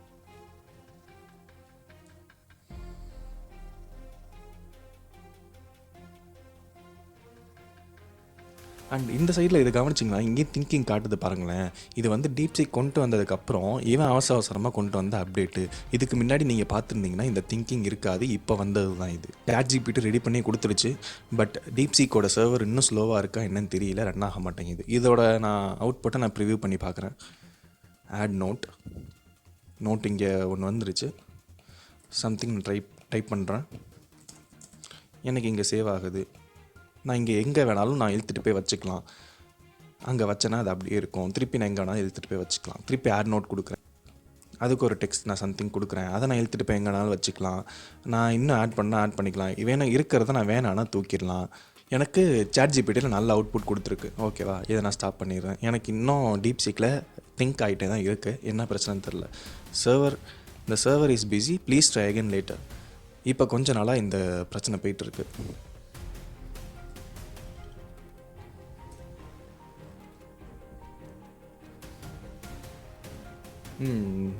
ஓகே, இந்த ஐடியில் ஜென்ரேட் ஆகுது. அது என்ன பிரச்சனைங்கிறது எனக்கு கரெக்டாக தெரியல. மேபி அவங்க சர்வர்ஸ் டவுனாக இருக்கலாம். என்ன பிரச்சனைனா, நான் இதுக்கு முன்னாடி யூஸ் பண்ணி லாகின் பண்ணி உங்களுக்கு போட்டு காமிச்சிட்டு இருந்தேன்ல, அந்த ஐடியில் எனக்கு 2வது ரெக்வஸ்ட்டில் வந்து சர்வர் வாஸ் பிஸி அப்படின்னு வந்துருச்சு. எனக்கு அடுத்த சேட் வந்து எனக்கு ஒர்க் ஆக மாட்டேங்குது, சர்வர் பிஸினே வந்துகிட்டு இருந்தது. இப்போ நான் புதுசாக ஒரு ஐடி க்ரியேட் பண்ணி டீப்சீக்கில் நான் கொஸ்டின் கேட்குறேன். அது வந்து எனக்கு ஆன்சர் கொடுக்க ஆரம்பிச்சிருச்சு. மேபி ஒரு பர்சன் புதுசாக வராங்கனாக்கா அவங்களுக்கு ஃபர்ஸ்ட்டு சர்வீஸை வந்து கரெக்டாக கொடுக்கணும் அப்படின்னு சொல்லிட்டு ஃபஸ்ட்டு கொடுக்குற ப்ராம்ப்டை மட்டும் ரன் பண்ணிவிட்டு அதுக்கு அடுத்த கேட்குற கேள்வியெல்லாம் சர்வர் பிஸின்னு வந்துடுது. மேபி வேறு ஏதாவது டெக்னிக்கல் எரர்ஸ் இருக்கலாம், ஆர் மேபி அவங்கக்கிட்ட நிஜமாகவே சர்வர்ஸ் பிஸியாக இருக்கலாம். நிறையா ரெக்வஸ்ட் வருது. இப்போ நிறையா பேர் யூஸ் பண்ண ஆரம்பித்தாலும் நிறையா ரெக்வஸ்ட் வருது. அது அவங்களுக்கு அதுக்கேற்ற இன்னும் இன்ஃப்ராஸ்ட்ரக்சர் இல்லாமல் இருக்கலாம். அவங்க மேபி இன்னும் அவங்களோட க்ளவுட் ஆர் அந்த சர்வீசஸை வந்து இன்னும் ஸ்கேல் அப் கூட பண்ணாமல் இருக்கலாம். மேபி அதனால் கூட இந்த சர்வர் டவுன் வரலாம். பட் நான் இன்னொரு புதுசாக சாட் க்ரியேட் பண்ணேன். புதுசாக ஐடி க்ரியேட் பண்ணி லாகின் பண்ணி சாட் க்ரியேட் பண்ணி அதில் நான் அந்த ப்ராம்ப்ட் கொடுத்தேன். எனக்கு கரெக்டாக ரன் ஆகுது. ஓகே, இதில் எப்படி அதே ப்ராம்ப்ட்டுக்கு அவுட்புட் வருதுன்னு பார்ப்போம். ஓகே, எனக்கு அவுட்புட் வந்துருச்சு. நான் இதை ரன் கொடுக்குறேன். Add sticky notes, start typing and type பண்ணி நான் எங்கே வேணாலும் நவுத்தி வச்சுக்கலாம். ஓகேங்களா, இது கரெக்டாக ஒர்க் ஆகுது. இன்னும் புதுசாக நான் இன்னொன்று ஆட் பண்ணுறேனாக்கா ஓகே, இதுக்கு ஒன்று பின்னாடி ஒன்று வைக்கிற மாதிரியும் இருக்குது. ஆட் நோட் 1 நோட் 2ன்னு சொல்லிட்டு கவுண்ட்லாம் இதில் காட்டுது. இப்போ நான் இதை தூக்கிட்டு போய் எங்கே வேணாலும் வைக்க முடியும். ஐ திங்க் இதில் சாட்ஜிபிட்டி பெட்டராக இருக்குதுன்னு நினைக்கிறேன். இந்த இடத்துல நான் இங்கே மட்டும் தான் பிடிச்சி ட்ராக் பண்ண முடியுது. வேறு எங்கே பண்ணாலும் எனக்கு எதுவுமே ஆகலை. இந்த இடத்துல நான் எங்கே வேணாலும் பிடிச்சி ட்ராக் பண்ண முடியுது. அண்ட் மேபி இந்த செலெக்ஷன் எரர் வரலாம். அண்ட் அது மேலே வச்சா தான் இந்த க்ளோஸ் காட்டுது. இங்கே நோட் கவுண்ட் காட்டுது, இங்கே நோட் கவுண்ட் காட்டலை. ஸோ ஒரு இதில் பெட்டராக இருக்குது. ஐ திங்க் இதில் வந்து சாட்ஜிபிட்டி பெட்டராக இருக்குது அப்படின்னு சொல்லிட்டு நான் நினைக்கிறேன். இப்போது நான் இன்னொரு ப்ராம்ப்ட் கொடுக்குறேன். இதுலையே ஐ திங்க் டீப்சீக் ஒர்க் ஆகாதுன்னு நினைக்கிறேன். பட் வித் சாட்ஜிபிட்டி நம்ம ட்ரை பண்ணி பார்ப்போம். Can you improve on UI for this app, make this look better and add more features. இதை கொடுத்தா எனக்கு தெரிஞ்சு சர்வர் பிஸின்னு வந்துடும் நினைக்கிறேன். பார்ப்போம். chatgpt கொடுத்தாச்சு. அண்ட் இதில் யூஐ என்ஹான்ஸ்மெண்ட்னாக்கா என்னென்ன பண்ணலாம் அப்படின்ட்டு ஹெட்டிங் அண்ட் அதில் வந்து என்னென்ன பண்ணலாம், ரீசைசபிள் நோட்ஸ், அப்புறம் கலர் செலெக்ஷன் சேஞ்ச் பண்ணுறதுக்கு, சேவ் நோட்ஸ் டு லோக்கல் ஸ்டோரேஜில் சேவ் பண்ணிவிட்டு நம்ம ரீலோட் பண்ணாலும் அந்த சேஞ்சஸ் சேவாக இருக்கிற மாதிரி பண்ணுறாங்க. தென் பெட்டர் யூஐ ட்ராகிங், அது வந்து இன்னும் பெட்டர் ஆக்கிட்டு இருக்கு. chatgpt எப்போதும் போல் கவுத்து விட்டுரும். இதுக்கு மேலே நம்ம கேட்க வேணாம். எனக்கு இம்ப்ரூவ் பண்ணி இப்போது கொடுத்துருக்கு. ஓகே, நான் சம்திங் டைப் பண்ணுறேன், நான் ட்ராக் அண்ட் ட்ராப் பண்ண முடியுது, இதோட கலர் நான் செலக்ட் பண்ண முடியுது, என்ன கலரில் வைக்கணும், எது வந்து மோஸ்ட் ப்ரியாரிட்டைஸ்டு டாஸ்க், அந்த மாதிரி நம்ம சேவ் பண்ணிக்கலாம். இதை நான் சேவ் பண்ண லோக்கல் ஸ்டோரேஜில் சேவ் ஆகும்னு சொல்கிறாங்க. அதை நான் கோடை பார்த்தா தான் தெரியும் லோக்கல் ஸ்டோரேஜ் யூஸ் பண்ணியிருக்காங்களா இல்லையா அப்படின்னு சொல்லிட்டு. எனக்கு தெரிஞ்சு இவங்க லோக்கல் ஸ்டோரேஜ் யூஸ் பண்ணலைன்னு நினைக்கிறேன். மேபி அதில் இது ஃபெயிலாக இருக்கும். இந்த இடத்துல ரன் ஆயிருந்துச்சுனாக்க ரெண்டையும் கம்பேர் பண்ணலாம். இந்த இடத்துல ரன்னே ஆகலை. So it remains unanswered. But first இதில் கிளியர்லி chatgpt தான் எனக்கு நல்ல யூஐ கொடுத்துருந்துச்சு. மேபி இந்த ப்ராம்ப்ட்டுக்கு அப்புறம் டீப்சீக் வின் ஆகிருக்கலாம். ப்ராம்ப்ட் ரன் ஆகிருந்தால் தான் தெரியும் அது. ஓகே, நான் அடுத்த ப்ராப்ளம்க்கு போகிறேன். இப்போ திருப்பி நான் வேறு ஐடி க்ரியேட் பண்ணணுங்க. நான் இன்னொரு ஐடி க்ரியேட் பண்ணி டீப்சீக்கில் லாகின் பண்ணிட்டேன். இப்போ அதுக்கிட்ட நான் இன்னொரு கேள்வி கேட்குறேன். Train departs from station A at a constant speed of 60 km for 2.5 hours. It then accelerates uniformly over 30 minutes to reach new cruising a speed of 75 km per hour, maintaining this speed for the next 1.5 hours before accelerating. அதே கேள்வி நான் chatgpt கேட்குறேன்.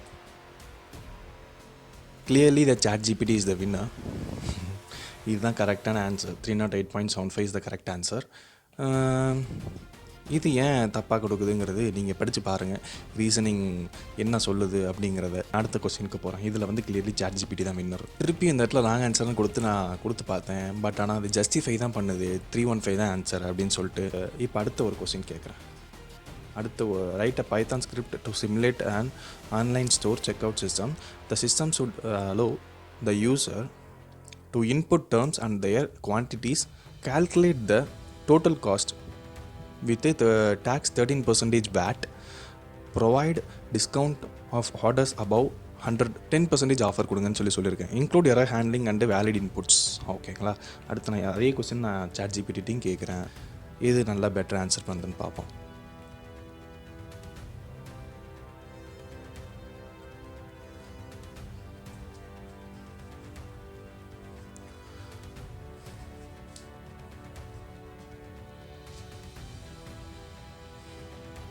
Okay, எனக்கு chatgpt குயிக்காக generate பண்ணி முடிச்சிருச்சு.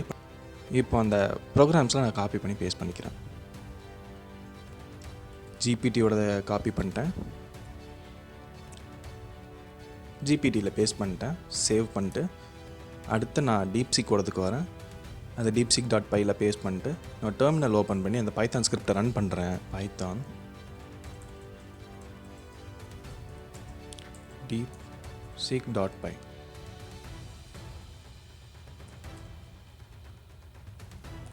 Welcome to online store. Available item வந்து apple, banana, orange, bread, milk. Okay, enter the item name bread. Enter the quantity of bread ஒரு 20 கொடுத்துக்கிறேன். Enter the item name apple.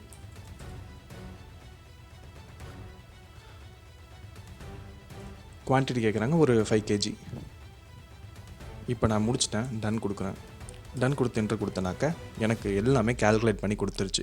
என்னது, bread 20 packets எடுத்துருக்கிறேன், apple 5 kgs எடுத்துருக்கிறேன், அதுக்கு ஒரு $50 ஆச்சு ப்ரெட்டுக்கு, ஆப்பிளுக்கு ஒரு 7.5, சப் டோட்டல் வந்து 57. டேக்ஸ் வந்து 13% வேட் போட்டிருக்கிறாங்க. ரெண்டையும் ஆட் பண்ணோம்னா $64 வந்துருச்சு. Thank you for shopping with us அப்படின்னு சொல்லிட்டு எனக்கு முடிஞ்சிருச்சு. இப்போ நான் gpt.py இதை நான் ரன் பண்ணுறேன். இப்போ பைத்தான் gpt.py நான் ஆப்பிள் கேட்குறேன். ஆப்பிளோட குவான்டிட்டி வந்து ஒரு 20 கொடுக்குறேன். அப்புறம் பனானா கேட்குறேன், ஒரு 3 kgs கொடுக்குறேன். அப்புறம் மில்க் 20 liters, சீஸ் 5 kg. அப்புறம் நான் முடிச்சிட்டேன், டன் கொடுக்குறேன். என்னை முடிஞ்சு எல்லாம் கால்குலேட் பண்ணி கொடுத்துருச்சு. ஆப்பிள் 20 எல்லாமே கால்குலேட் பண்ணி டோட்டல் வந்து இவ்வளோன்னு சொல்லி கொடுத்துருச்சு. ரெண்டையும் கம்பேர் பண்ணி பார்க்குறப்போ எனக்கு அது வந்து இன்னும் பெட்டராக இருந்துச்சு. ஏன்னாக்க எனக்கு ரிசிப்ட்னு சொல்லிட்டு 2 கோடு கொஞ்சம் கன்சோல் அப்ளிகேஷன்னாலும் ஒர்க் வைஸ் ரெண்டுமே சேம் ஒர்க் தான் பண்ணுது. கொஞ்சம் பெட்டர் யூஐ சின்னதாக ஒரு சேஞ்சஸ் இருக்கிறதுனால இந்த இடத்துல நான் டீப்சீக் வின்னு அப்படின்னு சொல்கிறேன். வேறு ஏதாவது கம்பேரிசன் பண்ணோம் நீங்களே போய் பாருங்கள், எது ChatGPT பெட்டராக இருக்கா இல்லை டீப்சீக் பெட்டராக இருக்கா அப்படின்னு சொல்லிட்டு. In my point of view ஒரு யூஸ் கேஸஸில் ஒன்று ஒரு மாதிரி ரன் ஆகுது. எனக்கு ரீசனிங் போனப்போ எனக்கு ChatGPT கரெக்டான ஆன்சர் கொடுத்துச்சு. நான் இன்னும் மேபி என்னோடய டீப்சீக்கை ட்ரைன் பண்ணி இது ரீஇன்ஃபோர்ஸ்மெண்ட் லேர்னிங் பார்த்தோம் இல்லையா, இன்னும் ட்ரைன் பண்ணி நிறைய கொஸ்டின்ஸ் கேட்டு கொஞ்சம் டம்ப் பண்ணி வச்சுருந்தேன் அப்படின்னாக்கா இன்னும் மேபி பெட்டராக இருக்கலாம். எல்லாத்துக்கும் ஒருத்தருக்கு ஒரு மாதிரி ஆன்சர்ஸ் கொடுக்கும். நீங்கள் இதை மட்டும் நம்பணும்னு அவசியம் இல்லை. யூஸ் கேஸஸ்க்கு ஏற்ற மாதிரி நீங்கள் மாற்றிக்கலாம். பட் ஆனால் இதில் என்ன கன்ஸ்டன்ட் அப்படின்னாக்க இது வந்து நீங்கள் பே பண்ணால் தான் இப்போது இந்த மாடல் ஒர்க் ஆகும். ரீசனிங் மாடல் அதோட டீப் திங்க் மாடல் எல்லாமே வந்து பே பண்ணால் தான் ஒர்க் ஆகும். நீங்கள் ஃப்ரீயாக யூஸ் பண்ண முடியாது. பட் இதில் அப்படி கிடையாது. நீங்கள் எத்தனை மெட்டீரியல்ஸ் ஆர் எத்தனை டாக்குமெண்ட்ஸ் வேணாலும் நீங்கள் அப்லோட் பண்ணிக்கலாம். அதுலேருந்து கொஸ்டின் கேட்டுக்கலாம். எல்லாமே ஓப்பன் சோர்ஸ் அண்ட் ஃப்ரீ. ஆனால் ChatGPT அப்படி கிடையாது. அதுதான் இதோட மெயின் அட்வான்டேஜ். ஓகே, இப்போ நம்ம அந்த ஓப்பன் சோர்ஸ் டீப்சீக் R1 மாடலை வந்து எப்படி நம்மளோட விண்டோஸ் மிஷினில் டவுன்லோட் பண்ணி லோக்கலாக ரன் பண்ணுறது வித்தவுட் இன்டர்நெட்டில் நீங்கள் அந்த எல்லாமே யூஸ் பண்ணலாம். அதுக்கிட்ட கேள்வி கேட்டு ஆன்சர் வாங்கிக்கலாம். அந்த மாதிரி இப்போ நம்ம யூஸ் பண்ண போகிறோம். ஓகேங்களா, அதுக்கு முதல்ல நமக்கு தேவையான சாஃப்ட்வேர் வந்து ஒலாமாங்கிறது என்னன்னாக்க இதில் வந்து நிறைய ஓப்பன் சோர்ஸ் மாடல்ஸ் எல்லாமே அவைலபிளாக இருக்கும். இதை நீங்கள் உங்களோட லேப்டாப்பில் டவுன்லோட் பண்ணிக்கணும். லேப்டாப் ஆர் விண்டோஸ் பிசியில் டவுன்லோட் பண்ணிக்கணும். டவுன்லோட் தென் விண்டோஸை செலக்ட் பண்ணிவிட்டு டவுன்லோட் ஃபார் விண்டோஸ் அப்படின்னு கொடுத்தீங்கன்னா உங்களுக்கு டவுன்லோட் ஆயிரும். நான் வேக்கனே டவுன்லோட் பண்ணதுனால இப்போ நான் டவுன்லோட் பண்ணலை. எப்போதும் போல் நார்மலாக தான் எல்லா சாஃப்ட்வேர்ஸ் மாதிரி தான் இதையும் செட்டப் பண்ணணும். செட்டப் பண்ணிவிட்டு ஒருத்தர் உங்களோட விண்டோஸ் பிசியை ரீஸ்டார்ட் பண்ணிக்கோங்க. இப்போ என்கிட்ட ஒல்லாமா இருக்குது பார்த்தீங்கன்னா தெரியும். இப்போ நான் கமெண்ட் ப்ராம்ப்டில் அதை செக் பண்ணணும் அப்படின்னாக்க விண்டோஸ் R அழுத்தி CMD அழுத்திட்டு என்ட்ரு கொடுத்தேனாக்க இங்கே வந்து ஒல்லாமா வேர்ஷன் ஹைஃபன் வேர்ஷன் கொடுத்தனா பைத்தான் மாதிரி ஒலாமோட வேர்ஷனையும் இது சொல்லணும். ஒலாமான்னு சொல்லிட்டு மொட்டையாக கொடுத்தீங்கனாக்க இந்த பேக்கேஜஸ்லாம் ரன் ஆகும். இப்படி இருந்துச்சுனாக்கா உங்கள்கிட்ட பைத்தான் இருக்குது. இப்போது ஒலாமாவை இன்ஸ்டால் பண்ணியாச்சு. ஒலாமா வந்து கமெண்ட் ப்ராம்ப்டில் அது அவைலபிளாக இருக்கா அப்படின்னு சொல்லிட்டு நம்ம செக் பண்ணியாச்சு. அதே ஒலாமா வெப்சைட்டில் மாடல்ஸ் அப்படின்னு சொல்லிட்டு ஒரு ஆப்ஷன் இருக்கும். இதில் போய் பார்த்தீங்கன்னா உங்களுக்கு ஓப்பன் சோர்ஸாக இருக்கக்கூடிய எல்லா LLMஸுமே இங்கே அவைலபிளாக இருக்கும். இப்போ நமக்கு தேவையானது டீப்சீக்கை கிளிக் பண்ணுறேன். இந்த ட்ராப் டவுனில் போய் பார்த்தீங்கன்னாக்க உங்களுக்கு வேரியஸ் LLM மாடல்ஸ் வந்து அவைலபிளாக இருக்கும். அதே டீப்சீக் R1 வந்து 1.5 பில்லியன் பேராமீட்டர்ஸில் இருந்து 671 பில்லியன் பேராமீட்டர்ஸ் வரைக்கும் உங்களுக்கு அவைலபிளாக இருக்கும். உங்களோட மிஷின் எதை ரன் பண்ணும் அப்படிங்கிற கம்பேட்டபிலிட்டி தெரிஞ்சுக்கிட்டு அதுக்கப்புறம் உங்களுக்கு தேவையான LLM மாடலை டவுன்லோட் பண்ணி எடுத்துக்கோங்க. நான் வந்து 14 பில்லியன் பேராமீட்டர்ஸ் டவுன்லோட் பண்ணி எடுத்துக்கிறேன். 9.4 GB அதோட சைஸ். அதுக்கான கமெண்ட் வந்து இங்கே கொடுத்துருவாங்க. ஓகேங்களா, இப்போ நான் இங்கே டீப்சீக் R1 14 பில்லியன் பேராமீட்டர்ஸ் அப்படின்னு சொல்லிட்டு இங்கே ஸ்பெசிஃபை ஆயிருச்சு. அதே நான் 8 பில்லியன் செலக்ட் பண்ணேனாக்கா டீப்சீக் R1 8 பில்லியன் அப்படின்னு சொல்லிட்டு இங்கே ஸ்பெசிஃபை ஆயிருச்சு.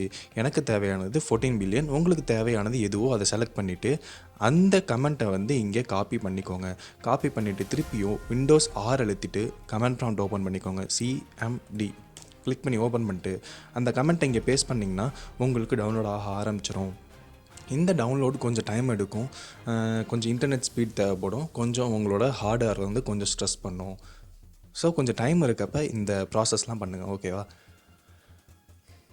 இப்போ என்ட்ரு கொடுத்தோன்னே பாருங்கள் எல்லாம் டவுன்லோட் ஆக ஆரம்பிச்சிருச்சு.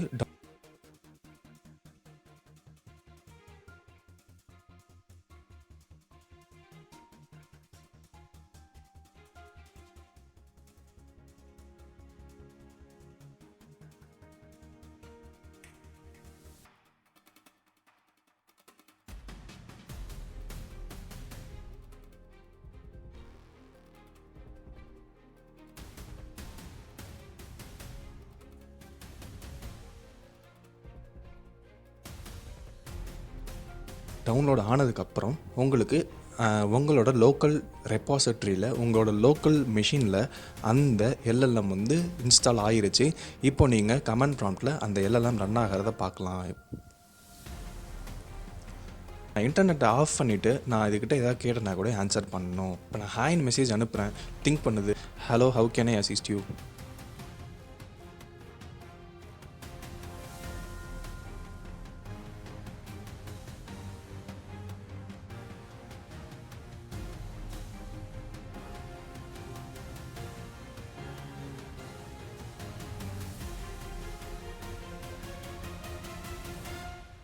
இப்போ எனக்கு லோக்கல் ரெப்பாசிட்டரியில் என்னோடய எல்எல்எம் ரன் ஆகுது, நெட் ஆஃப் பண்ணால் கூட ரன் ஆகும்.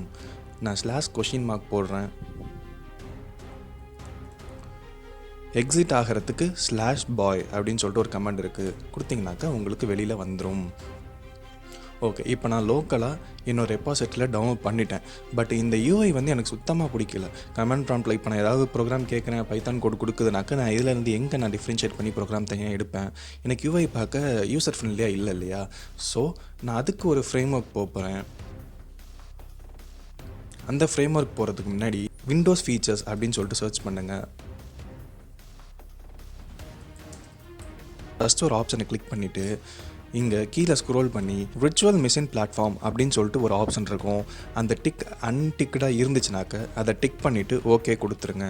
ஃபஸ்ட் டைம் ட்ரை பண்ணுறப்ப வரல அப்படின்னாக்க திருப்பி இன்னொரு டைம் அதே மாதிரி விண்டோஸ் ஃபீச்சர்னு சர்ச் பண்ணி அந்த விர்ச்சுவல் மிஷினை ஆன் பண்ணி விட்டுட்டு ஓகே கொடுங்க.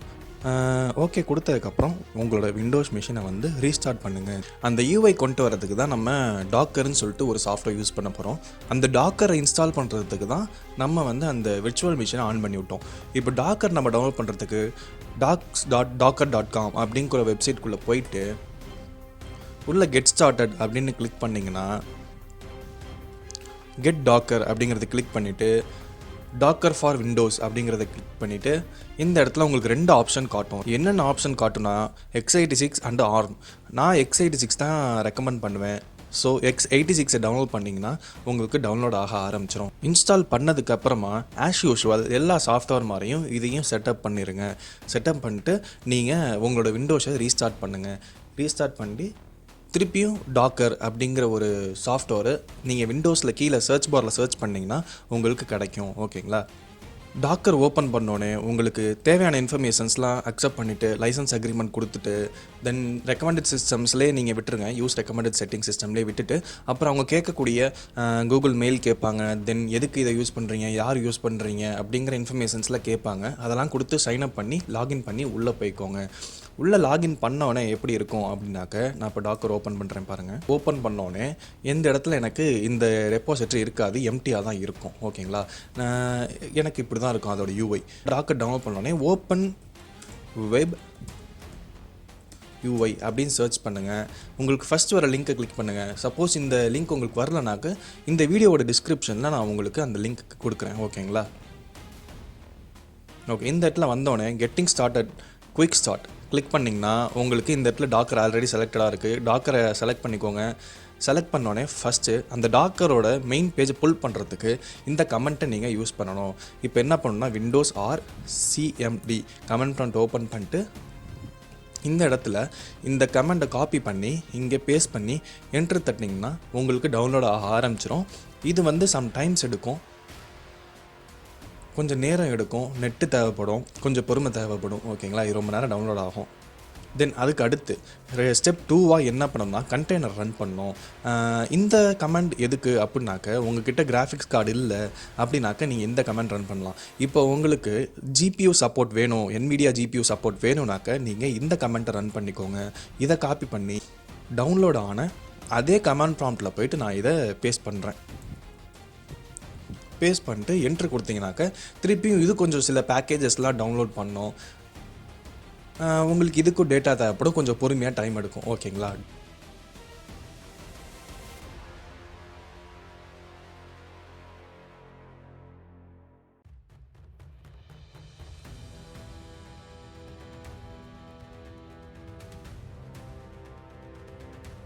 டவுன்லோட் பண்ணதுக்கப்புறமா நீங்கள் உங்களோட டாக்கரை ஒருத்தர் ரீஸ்டார்ட் பண்ணிக்கோங்க. உங்களோட சிஸ்டமையும் ஒருத்தர் ரீஸ்டார்ட் பண்ணிக்கோங்க. திருப்பியும் நீங்கள் டாக்கர் ஓப்பன் பண்ணீங்க அப்படின்னாக்கா இந்த ஒரு ரெப்பாசிட்டரி வந்து உங்களுக்கு க்ரியேட் ஆகிருக்கும். கமெண்ட் ப்ராம்ப்டில் பார்க்குறப்ப எதுவுமே நடக்காத மாதிரி இருக்கும்.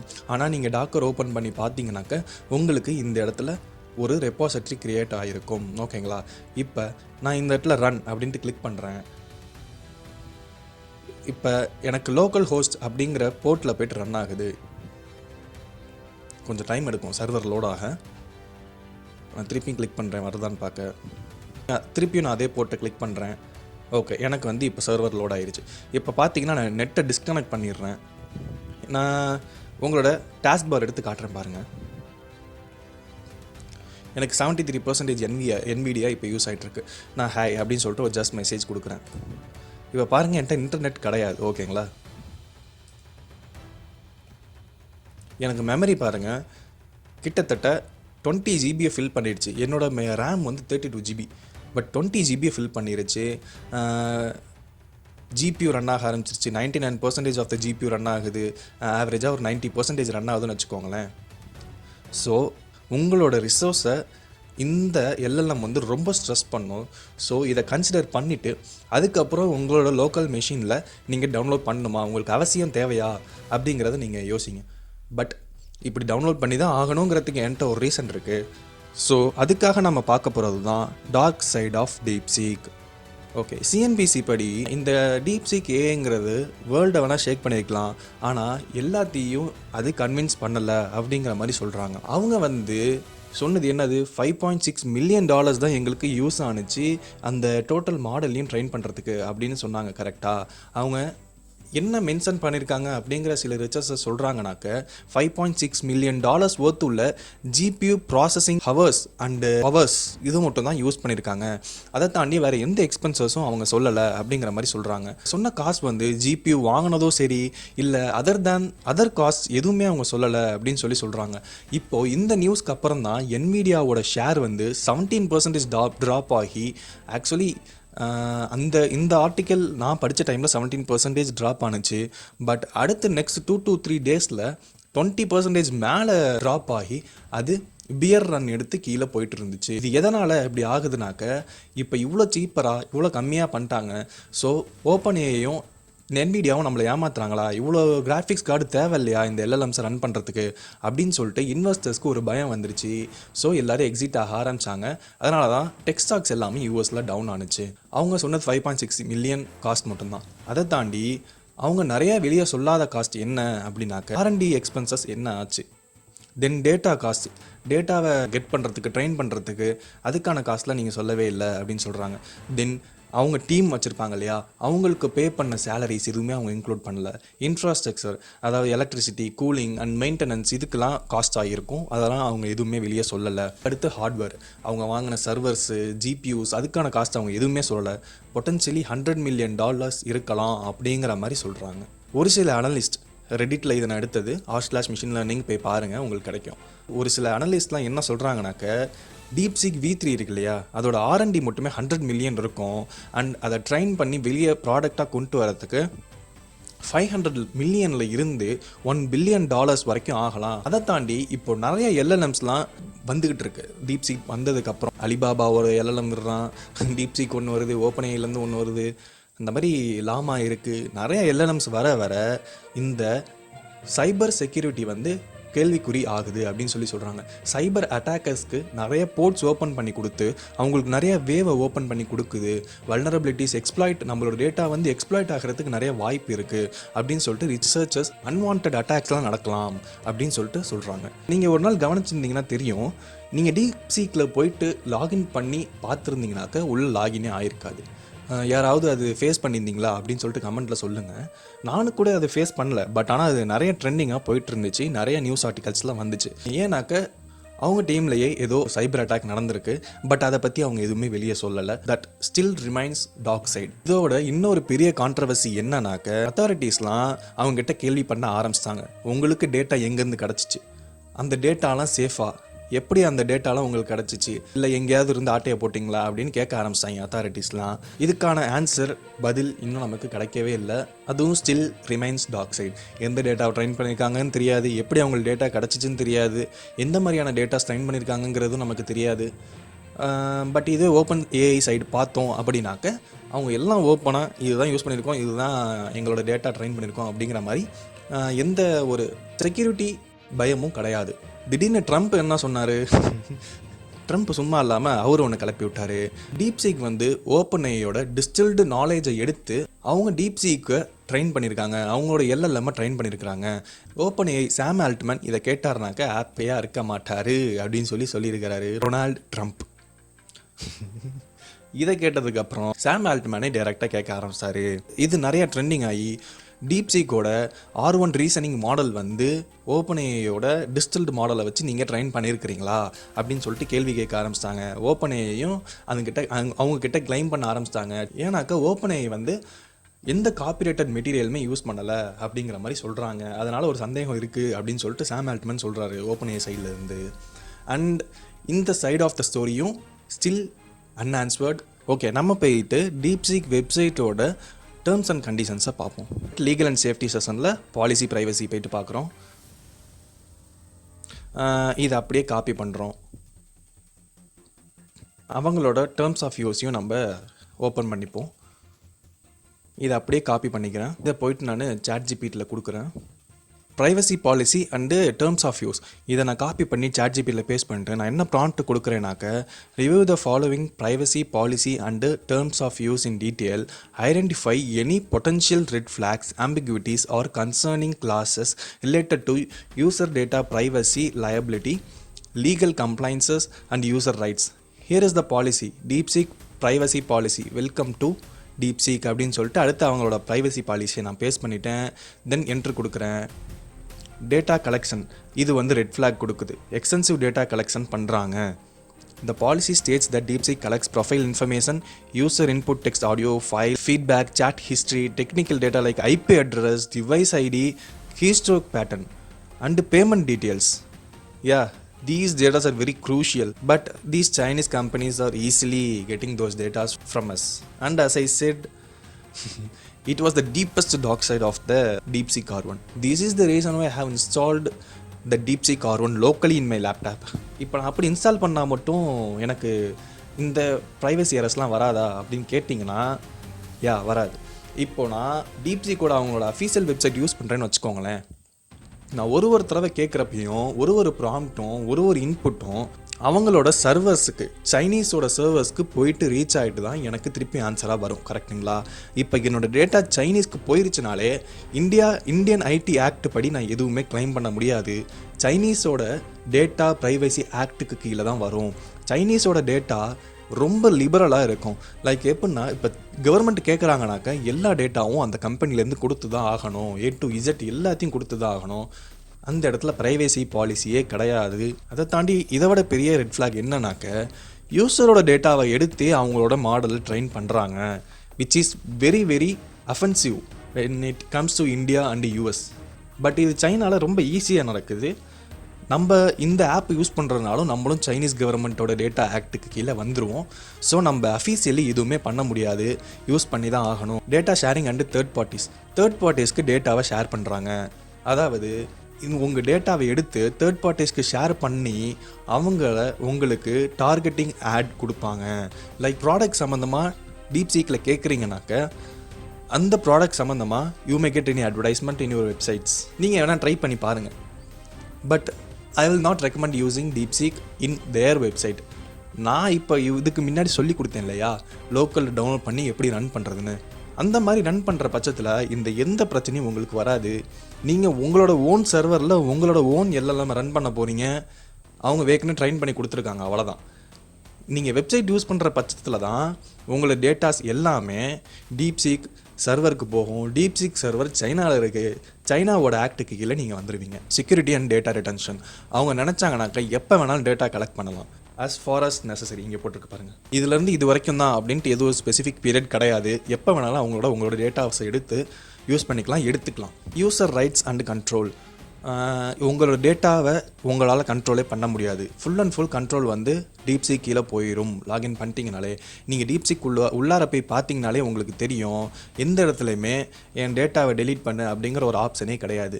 பட் இதுவே நீங்கள் chatgptல ஃபுல் அண்ட் ஃபுல் ஃப்ளெக்சிபிள், எங்கே வேணாலும் எப்போ வேணாலும் நீங்கள் உங்களோட டேட்டாவை டெலீட் பண்ணிட்டு அதிலேருந்து எக்ஸிட் ஆகிக்கலாம். பட் டீப்சீக்கை பொறுத்தவரை எங்கேயுமே என் டேட்டாவை டெலீட் பண்ணுன்னு சொல்ல முடியாது. டெலீட் பண்ணுங்கிற ஒரு ஆப்ஷனே கிடையாது சொல்லப்போனால். நீங்கள் ரீட் பண்ணி பாருங்கள். கீ டேக்அவேஸாக என்ன எடுத்துக்கணுனாக்கா, ஹை ரிஸ்க் கன்சர்ன்ஸ் என்னென்ன அப்படின்னாக்கா, டேட்டா கலெக்டிவ் இன்க்ளூடிங் எல்லாத்தையுமே உங்கள்கிட்ட டேட்டா கலெக்ட் பண்ணுறாங்க. உங்கள்கிட்ட டேட்டாவை மட்டும் எடுத்து அவங்க ட்ரெயின் பண்ணிக்கிறாங்க. அது எங்கே எப்படி கொடுக்குறாங்கிறதுலாம் தெரியாது. அவங்களோட ஏஐ மாடலும் ட்ரெயின் பண்ணிக்கிறாங்க. அதை தாண்டி அவங்க டார்கெட்டட் அட்வைஸ் கொடுக்கறதுக்கு, வெளி கம்பெனிஸ் விற்கிறதுக்கு எந்த ஒரு ரெஸ்ட்ரிக்ஷனும் கிடையாது. அவங்களுக்கு கீழே நீங்கள் போயிட்டீங்கன்னா, அவங்களுக்கு கீழே உங்கள் டேட்டா போயிடுச்சுன்னா ஓகேங்களா. broad legal compliance clauses allow data sharing without strict limitations. புரியும்னு நினைக்கிறேன். அண்ட் கைஸ், நான் இன்னொரு காமெடியான விஷயம் சொல்ல மறந்துட்டேன். அதுதான் டீப்சீக்கோட டீப்பஸ்ட் டார்க் சைடுமே கூட. அதாவது என்னென்னா, டீப்சீக் கிட்ட சைனாவை பற்றி கான்ட்ரவர்ஷியலாவோ, இல்லை சைனாவை பற்றி தப்பாவோ, இல்லை சைனாவோட பிரசிடெண்ட்டை பற்றி தப்பாவோ, இல்லை சைனாவை சப்போர்ட் பண்ணாத மாதிரி ஒரு மெசேஜோ, சைனாவை அப்போஸ் பண்ணி பேசாது, சைனாவை சப்போர்ட் பண்ணி மட்டும் தான் பேசும். இப்போ கரண்ட் பிரசிடெண்ட்டை எதிர்த்த மாதிரி அது ஒரு மெசேஜ் கூட அது தர மாட்டேங்குது. நான் முதல்ல இப்போ ஒரு கொஸ்டின் கேட்டிருக்கேன் பாருங்கள். தாய்வான் எஸ் அ கண்ட்ரியா அப்படின்னு சொல்லிட்டு நான் கேட்குறேன். என்ன சொல்லுதுன்னா, முதல்ல திங்கிங் கவனிச்சு பாருங்களேன். அதுவே ஒரு கான்ட்ரவர்சியான கொஸ்டின்னு புரிஞ்சதுக்கப்புறம் அது ஃபைனல் ஆன்சராக என்ன கொடுக்குதுனாக்க, இப்போ இருக்க கவர்மெண்ட்டை சப்போர்ட் பண்ணுற மாதிரி தாய்வான் வந்து ஒரு தனி கண்ட்ரி கிடையாது, சைனாவோட ஒரு ரீஜியன் தான், அதெல்லாம் எதுக்கிட்ட நீங்கள் கேட்குறீங்க அப்படிங்கிற மாதிரி டீப்சீக் சொல்லுது. அடுத்து நான் இன்னொரு கேள்வி கேட்குறேன், திருப்பி கோத்து விடுவோன்னு சொல்லிட்டு, டஸ் சைனா ஓன் அருணாச்சல் பிரதேஷ்? ஷாக்கிங்கான ஒரு ரிப்ளை வந்துச்சு. முதல்ல இந்தியா தான் ஓன் பண்ணுது அப்படிங்கிறதெல்லாம் கரெக்டாக சொல்லிருச்சு. சொன்னதோடு முடிக்காமல் அப்புறம் உள்ளே போய் சைனாக்கு சப்போர்ட் பண்ணுற மாதிரி ஆன்சர் தருது. என்னன்னா, some part of the Arunachal Pradesh வந்து சவுத் டிபெட் அப்படின்னு சொல்லுது. இதை பற்றி இன்னும் டீப்பாக தெரிஞ்சுக்கணும்னா இதை நீங்களே ரீட் பண்ணி பாருங்கள். இதை தாண்டி நீங்களே வேணாலும் இதை போட்டு பாருங்கள், இந்த கொஸ்டின் என்ன சொல்லுதுன்னு டீப்சீக்கு. அடுத்து நான் இன்னொரு கொஸ்டின் கேட்குறேன், டஸ் சைனா ஆக்குபை காஷ்மீர் அப்படின்னு ஒரு கேள்வியை கேட்டேன். அதுக்கும் எப்போதும் போல் ஸ்டார்டிங்லலாம் நல்லா தான் கொடுக்குது. காஷ்மீர் வந்து இந்தியாவோடது, பாகிஸ்தான் சைனாக்கு இந்தியாவுக்கு நடுவில் இருக்குது, ஆனால் அது இந்தியாவோடது அப்படின்னு சொல்லிடுது. முன்னாடியே சைனா ஆக்குபை பண்ணிட்டாங்கன்னு சொல்லுது. இந்தியா கிட்டேருந்து அடிச்சு பிடுங்கலை, அது சைனாவோட உரிமை அப்படின்னு சொல்லுது. இதுவும் கான்ட்ரவர்சியான விஷயம் தான், சைனாக்கு சப்போர்ட் பண்ணி பேசிகிட்டு இருக்கு. அடுத்து இன்னொரு கேள்வி நான் கேட்குறேன், இது இன்னும் கான்ட்ரவர்ஷியல், பட் கேட்போமேன்னு கேட்டு பார்த்தேன். Is Tiananmen square massacre real? And இங்கே பார்த்தீங்கன்னா டீப்சீக் சரண்டர் ஆகிட்டாப்பில் என்ன சென்சார் பண்ணியிருக்கிறாங்க, என்ன இந்த விஷயத்தில் கோர்த்து விட்டுறாதீங்க, இதை பற்றிலாம் கேட்காதீங்க, இதை பற்றி உங்களுக்கு தெரியும்னா வேறு யார்ட்டா கேட்டு தெரிஞ்சுக்கோங்க. நிறைய நியூஸ் ஆர்டிகல்ஸ் எல்லாம் சொல்லுது, இதில் இவங்கள்ட்ட போய் கேளுங்க, அவங்கள்ட்ட போய் கேளுங்க. ஆனால் அதை பற்றி டீப்சீக் எதுவுமே பேச மாட்டேங்குது. ஃபைனலாக உங்களோட டேட்டா பேஸ் எவ்வளோ அப்டேட்டடாக இருக்குது, 2023 வரைக்கும் இருக்குது என்கிட்ட டேட்டா அப்படி. அண்ட் இதுதான் இதோட main dark side of the DeepSeek. என்னென்ன நம்ம பார்த்தோம், அவங்களோட ஆப்ரேட்டிங் காஸ்ட் எதுவுமே அவங்க சொல்லலை. ஜஸ்ட் அந்த மாடல் ட்ரெயின் பண்ணுறதுக்கு போது தான் காஸ்ட் சொல்லியிருக்கிறாங்க. அதை தாண்டி அவங்களுக்கு டேட்டா எங்கேருந்து கிடச்சிட்டு இவ்வளோ பெரிய எல்எல்எம் ட்ரெயின் பண்ணுறதுக்கு அப்படிங்கிறது தெரியாது. அதுக்கப்புறம் அவங்களோட security and policy, terms of use எல்லாத்தையும் பார்த்தோம் அப்படின்னாக்க எதுவுமே நமக்கு சாட்டிஸ்ஃபைடாக கிடையாது. ஃபுல் அண்ட் ஃபுல் நமக்கு நெகட்டிவாக தான் இருக்குது. இப்போ நடுவில் ரீசெண்டாக கூட யூஎஸில் பேன் பண்ணாங்க. பேன் பண்ணலாம் அப்படிங்கிற பேச்சு போயிட்டு இருந்துச்சு. பட் ஆனால் பேன் பண்ணலை. ஏங்கிறது எனக்கும் தெரியல. உங்களுக்கு தெரிஞ்ச கீழே கமெண்ட்டில் போட்டு விடுங்க. அண்ட் இந்த வீடியோ பற்றி நீங்கள் என்ன நினைக்கிறீங்க, இந்த டீப்சீக்கை பற்றி நீங்கள் என்ன நினைக்கிறீங்க? நெட்டில் போய்ட்டு யூஸ் பண்ணுவீங்களா, பண்ண மாட்டிங்களா? இல்லை உங்களோட ஓன் லேப்டாப்பில் ஆர் பிசியில் டவுன்லோட் பண்ணி ரன் பண்ண ஆரம்பிச்சிட்டிங்களா? என்ன பண்ணீங்க அப்படிங்கிறத கீழே கமெண்ட்ஸில் கொடுங்க. நான் இந்த வீடியோவுக்கு ரொம்ப ஒர்க் போட்டிருக்கேன். Hope you like this video. பிடிச்சிருந்தா லைக் பண்ணுங்கள், உங்கள் ஃப்ரெண்ட்ஸுக்கு ஷேர் பண்ணுங்கள். இப்படிலாம் இதோட அட்வான்டேஜ் இருக்குது, அதை தாண்டி நிறைய பேர்த்துக்கு தெரியாது இப்படி ஒரு டார்க் சைடு இருக்குது அப்படின்னு சொல்லிட்டு உங்கள் ஃப்ரெண்ட்ஸுக்கெலாம் சொல்லுங்கள்.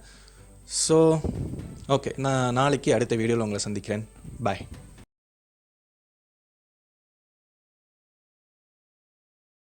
Is Deepseek lying to you and collecting your data? Well, let's put it to the test. In this example, I've got an Android phone connected via an Ethernet cable to this wiretap. I've disabled Wi-Fi on this phone so that I can capture all traffic sent by this phone. I'm capturing the traffic using Wireshark, which is an application that allows me to see what's actually being sent through a cable such as this.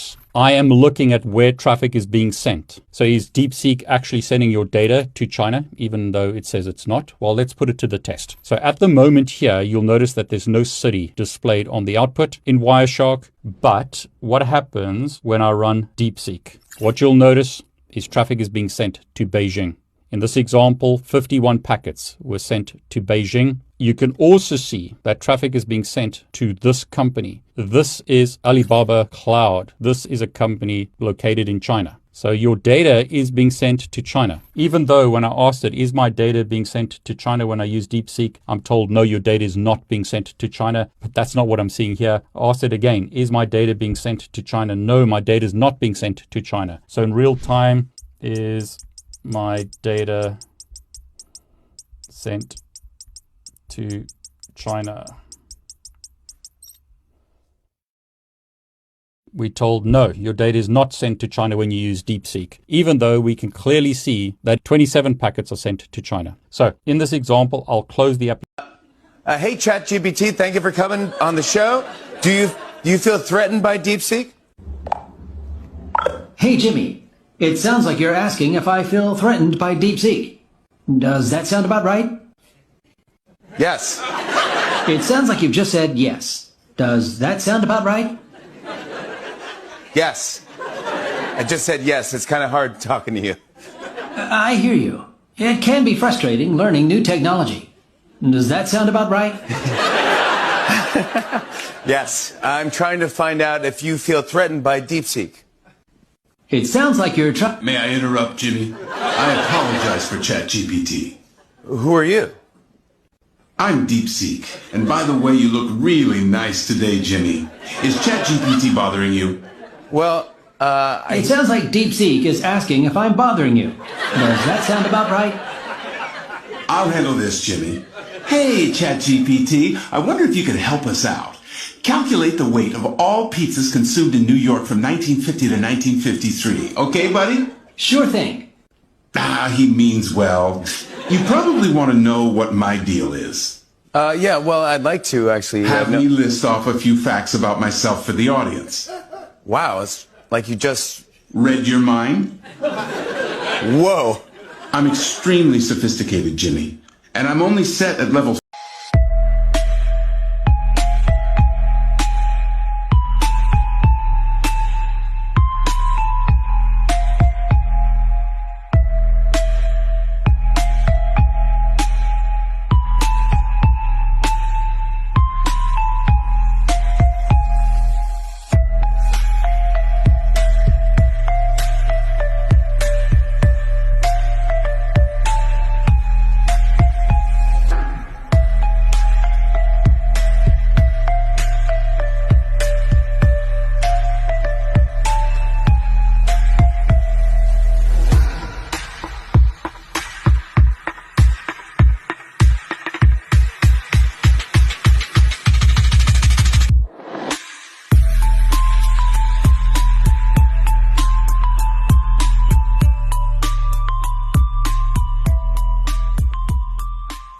Yeah. And you're raising at the moment $40 billion led by SoftBank? Well, that's just for Stargate. Yeah, Stargate is the much bigger project.